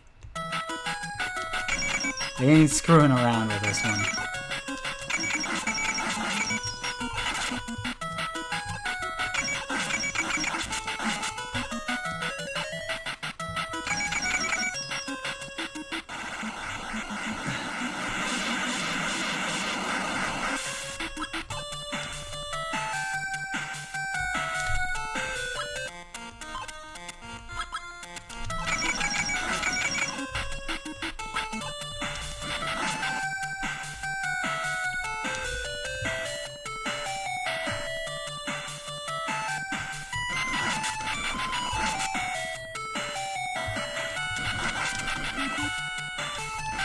This stage is clearly designed around the dragon.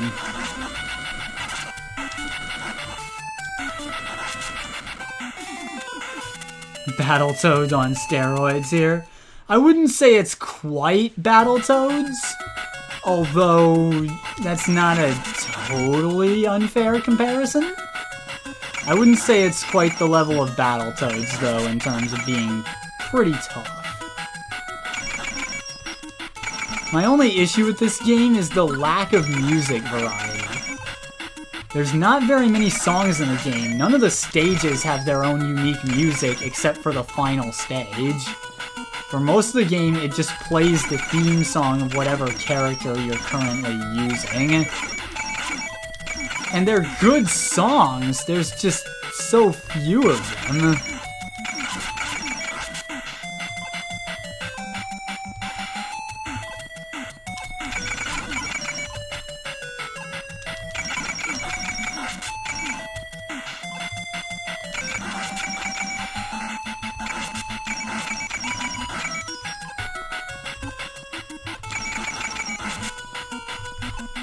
But overall, it's a really good Mega Man-like, to use a term like that.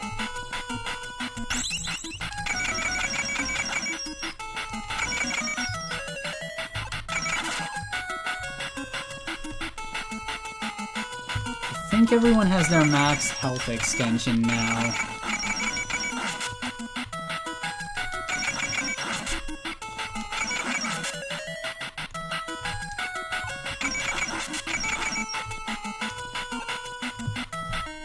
That was a root split, by the way, if you go down there, I believe. This boss is also interesting in terms of progression, because you don't have to defeat this boss.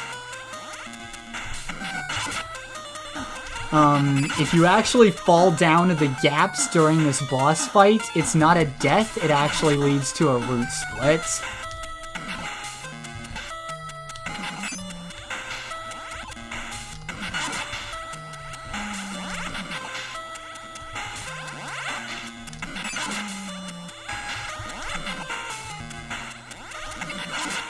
So there is some replayability in that aspect, too.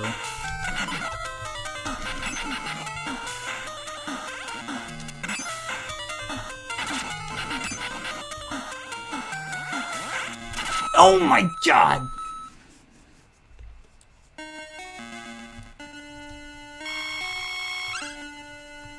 Okay, hang on. I really need the dragon for this fight. If I stop getting telefragged!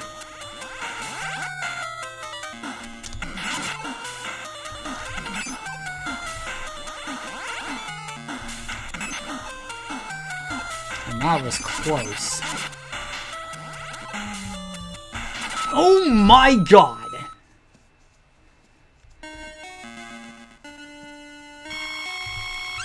That's really bad. You really need the dragon to have a good time with this fight.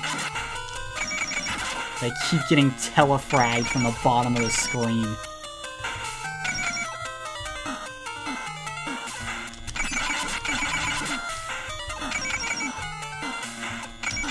Hello, Uncle. Thank you for coming to the stream. We're playing Little Samson.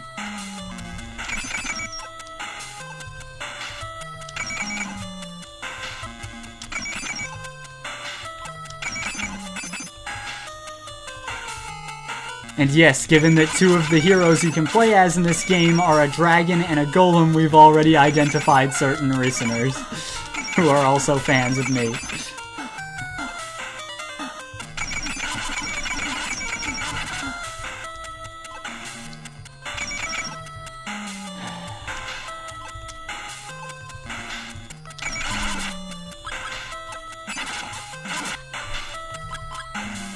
Golem can do a lot of damage if you can actually get attacks off with him.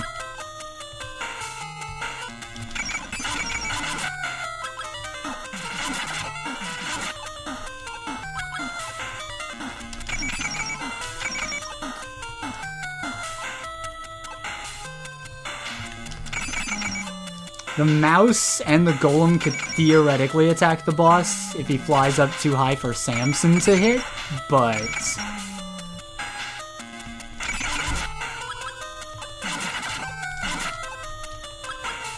very risky.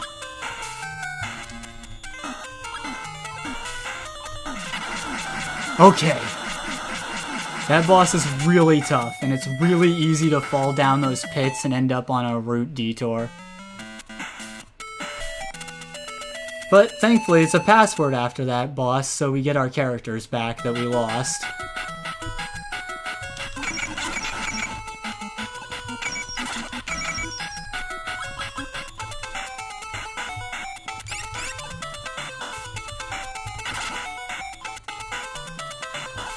I think the best thing in this part is just to use the mouse, make yourself a small target, and to try to dash through. Here we have spikes ahead, so we are pretty much required to use the golem. You could climb along the roof with Samson if you wanted.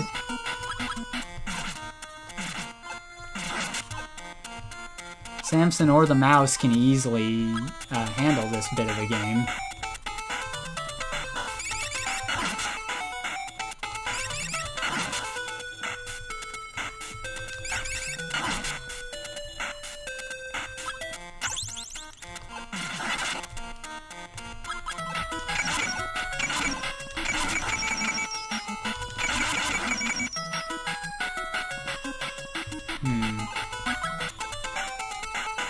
Mouse up here.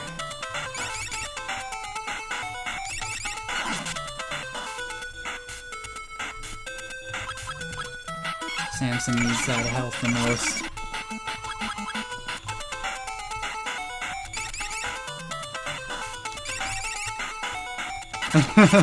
The last game did include you and No9 too. And Frog, for that matter, according to one of our chatters anyway. I didn't see what he was talking about personally, but there's a route split here if you get into that small space with the mouse. Howdy, Neopeko. Sorry, I didn't see you come in. It's kind of hard to focus on the chat and the game at the same time.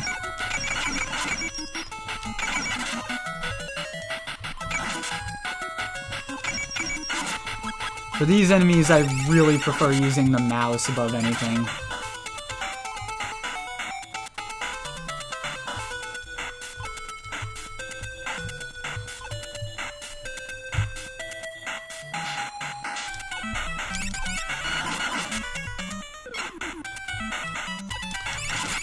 Since you have to use the mouse to access this stage, I guess it kind of makes sense that the stage is designed around him to a degree.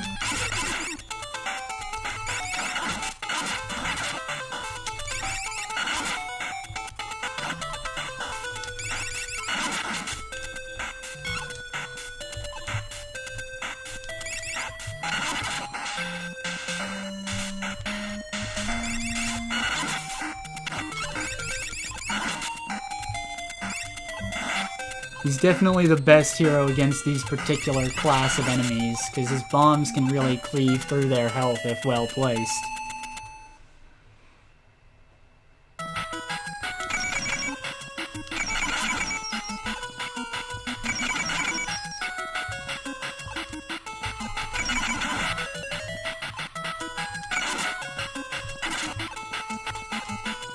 And we got this marshy area.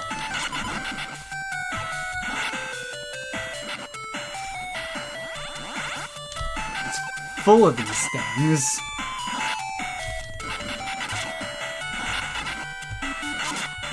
This particularly annoying enemy type. The mouse can actually run on top of the swamp water here and not be slowed down by it.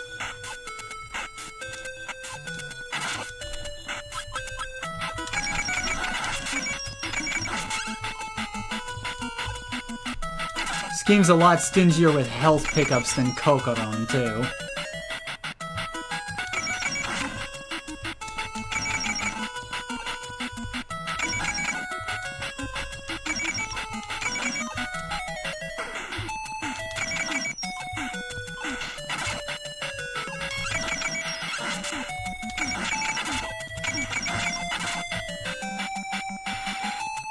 Standard frog stuff.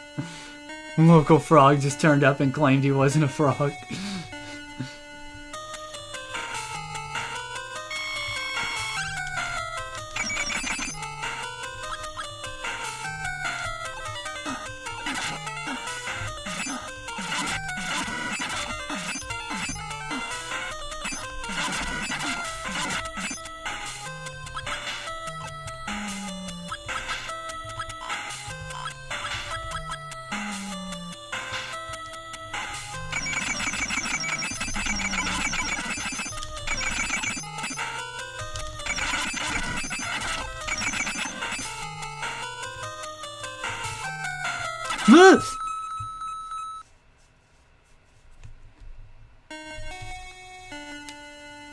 At least when you die on boss fights, you continue right at them. That's gonna save us a lot of hassle during this run.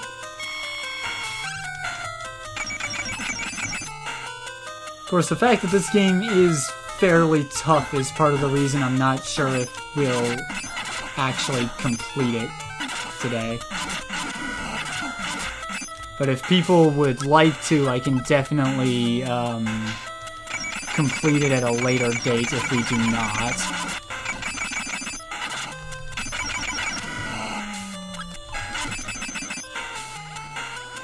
Wow, he really just pushed me into the corner there, huh?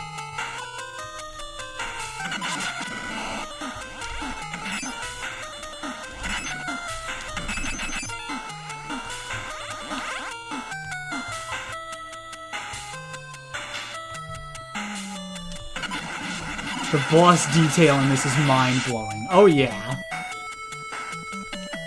Like, this game is pretty I'd say this game is much the same as Cocoron in the sense that it's pretty impressive for NES. Oh no, I remember this stage. I hate this stage.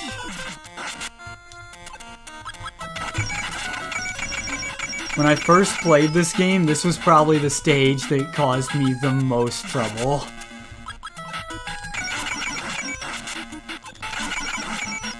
These phantom enemies are extremely annoying. And the fact that these platforms appear and disappear...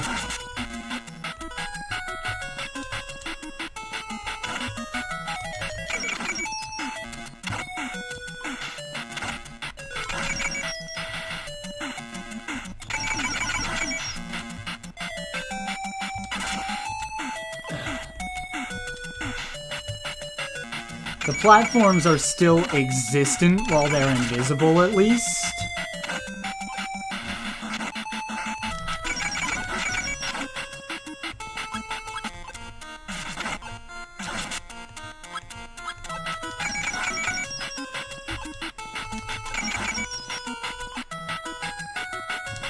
Dragon is cocky, but the MVP.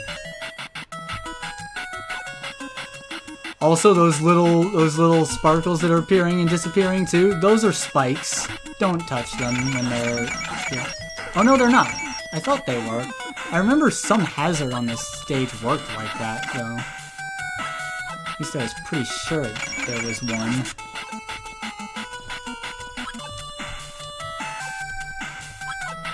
I don't trust myself with that jump, so I use the dragon to glide.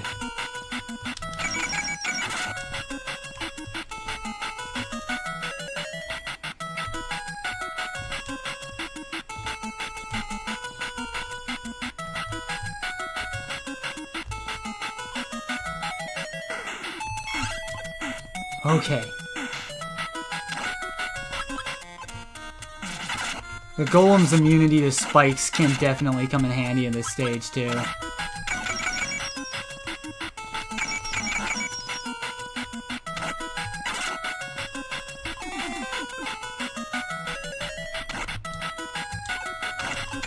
As can Samson's ability to climb on surfaces.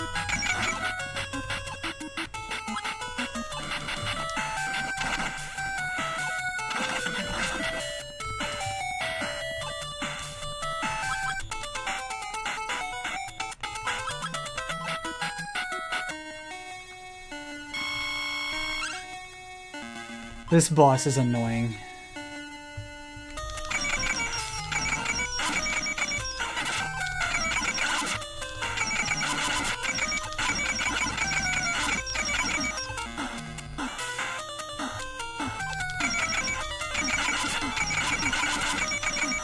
It's easy to get trapped depending on where the boss moves.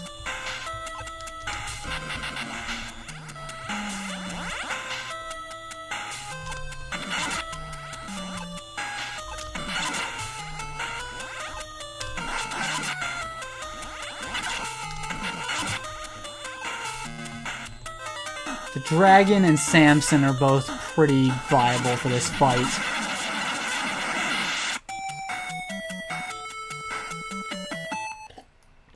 Dragon's really good for bosses in general.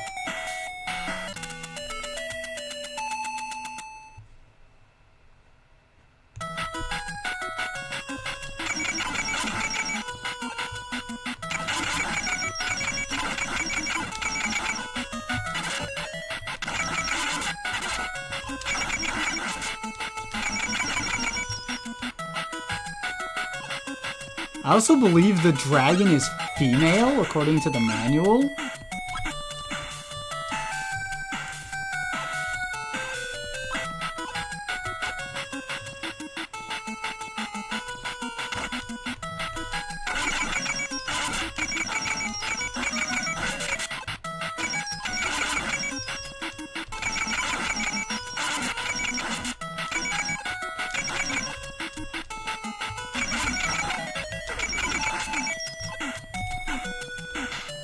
So I guess that's an interesting thing for you.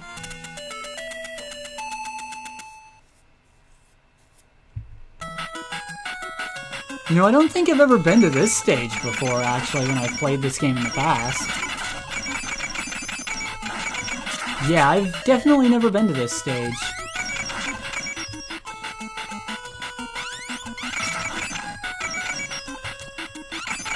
Oh, this wizard is causing lightning to fall. That's what he's doing.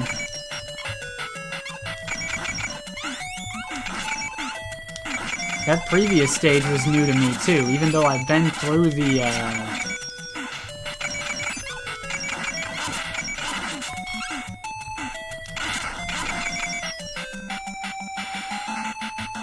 prior stage before and not gone here, so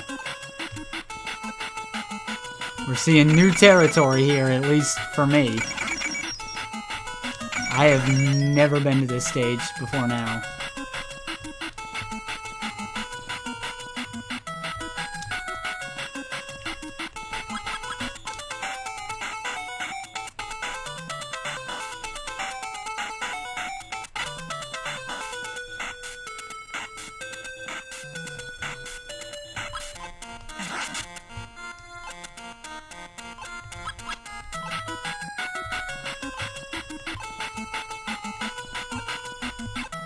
Slippery ice is bugging me.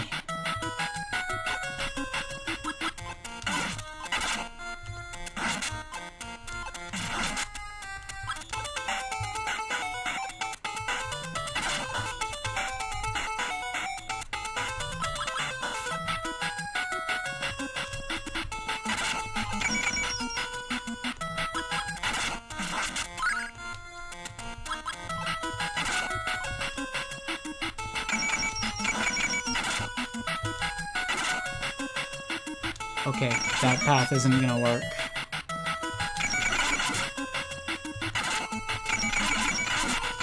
Not like this one is faring much better. Jeez.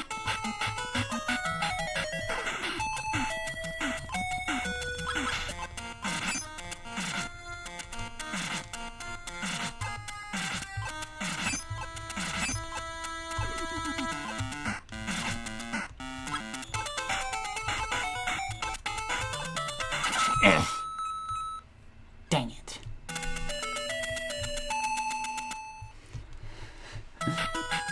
Showing off time is over. Now you're seeing me playing unfamiliar territory.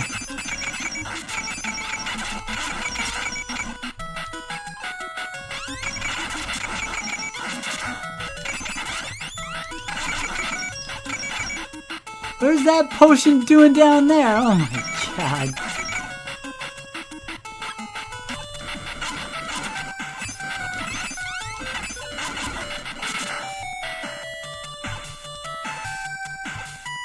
Wait, is the dragon not sliding on the ice? Okay. So dragon is good for this stage. Not bad.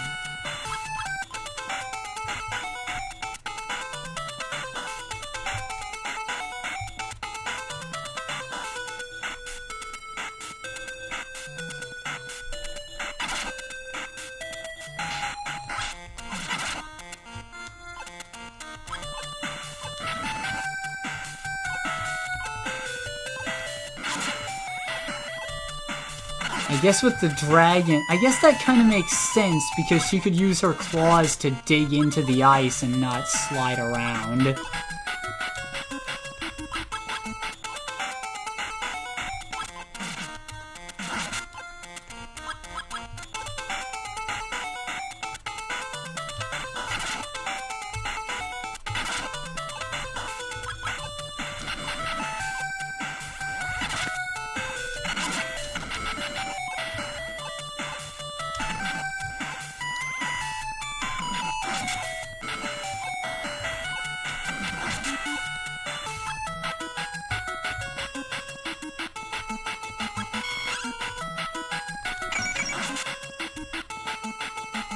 Alright, follow me down here, bud.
Hello there.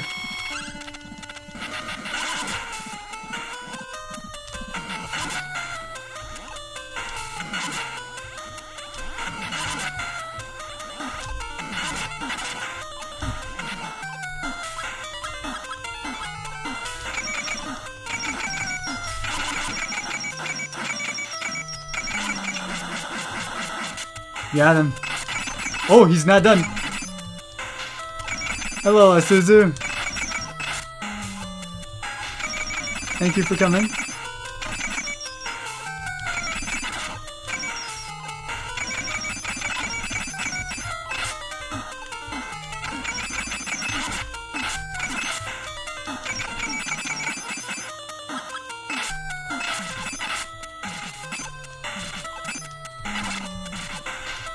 Nope, the golem is no good for this fight at all.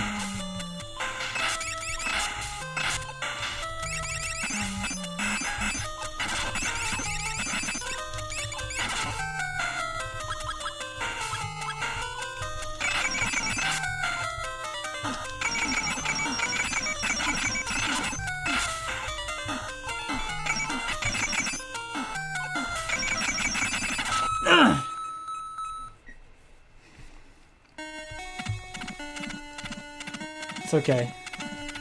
I think I'm gonna try and use Samson for the first phase this time while he's on the horse, so I can use the dragon in the second phase.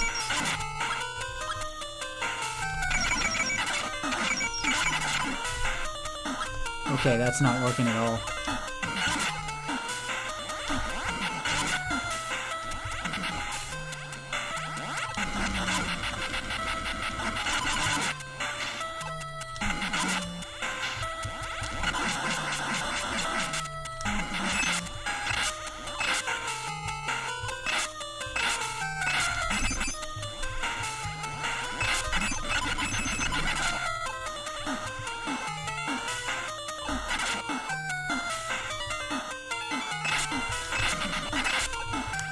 Getting the timing down to hit him when his shield is down.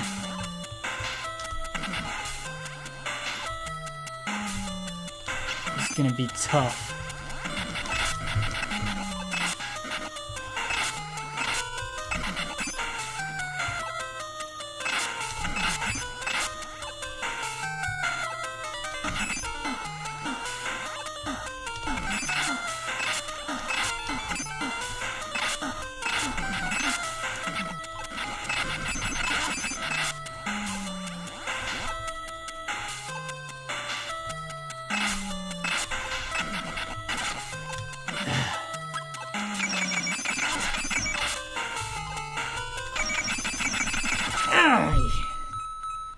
Wow, this boss is really tough.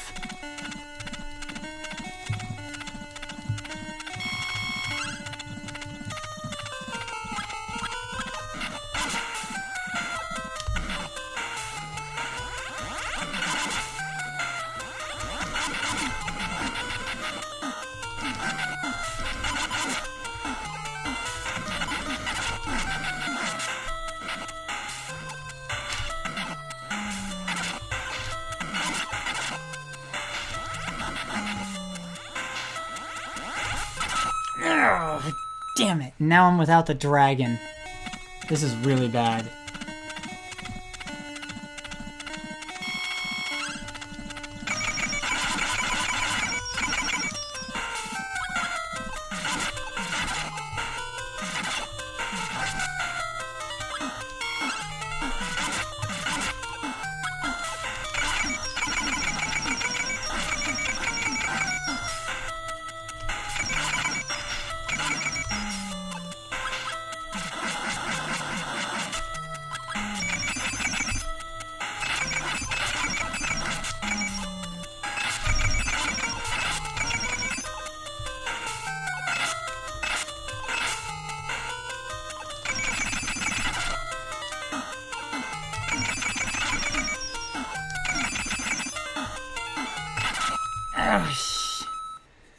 Man, this is really tough.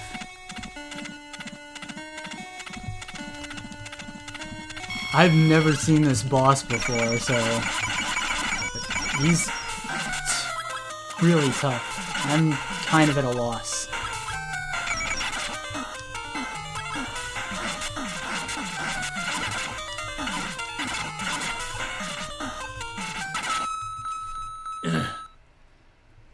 Alright, Master R, we'll see you later.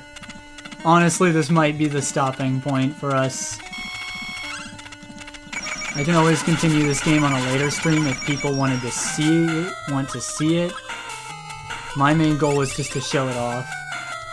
It's a game that not a lot of people probably know about.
Oh yeah, for sure. Like, I don't just want to, you know...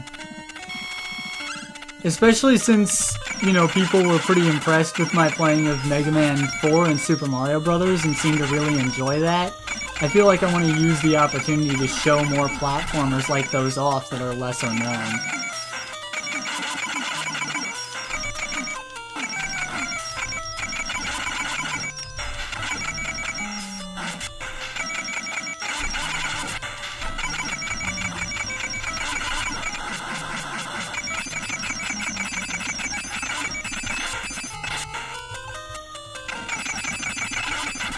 I feel like I'm doing something wrong with regards to this boss, though, because his health doesn't seem to be depleting. Even when I hit him sometimes and he kind of crumples, it doesn't seem like his health is depleting at all. So I'm kind of at a loss. I could try using the mouse against him, but that seems, like, really difficult. And not a good idea, but...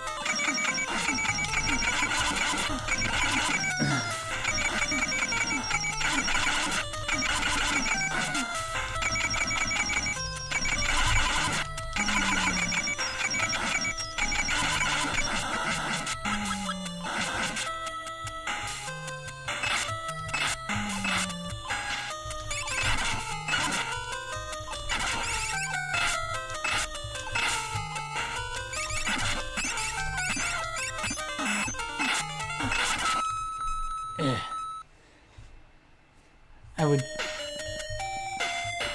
Yep. Alright, we're gonna grab the password here.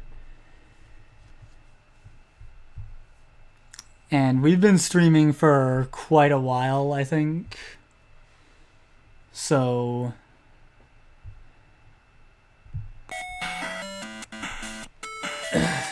yeah, that was rough. If people would like me to continue Little Samson on a later stream, I absolutely can. But,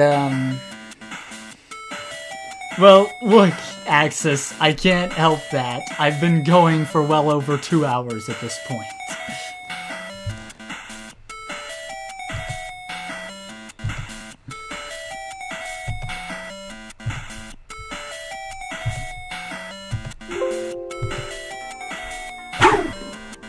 Yeah, we're gonna call it for those games there today. I got to beat Cocoron in its entirety, and I at least got to show off Little Samson a pretty good chunk of the game.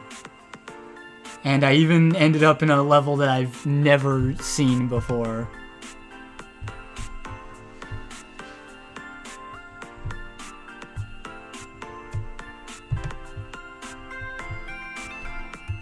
So, we're gonna read Streamlabs real quick.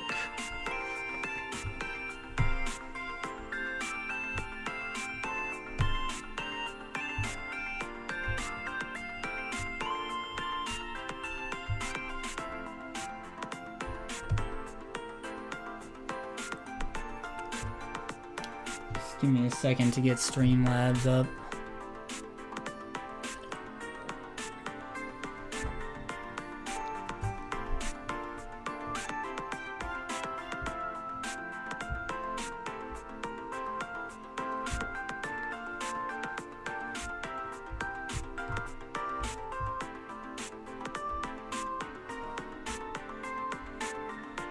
Come on, Streamlabs, you can do it.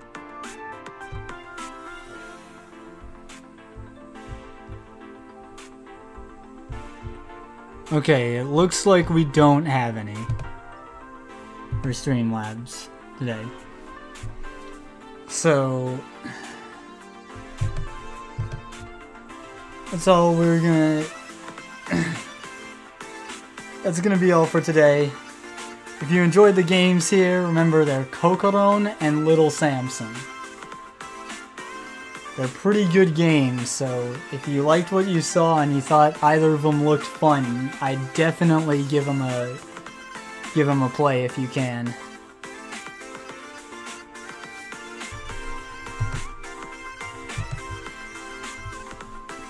But hey, we got to 100 subs today, which is really exciting, and I'm really grateful to all of y'all for that.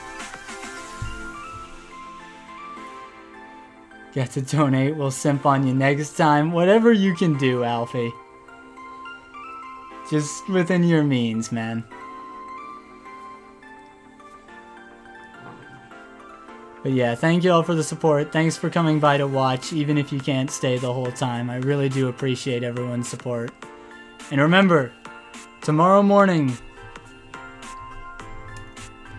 or evening if you're in the C region, it's my debut. My debut style stream. Gonna be using my rig for the first time. And if you want to get to know me more, that's where to be. It's pinned on my Twitter. That's below, along with my Streamlabs. So, make sure that you don't miss that. I'll see y'all at that stream.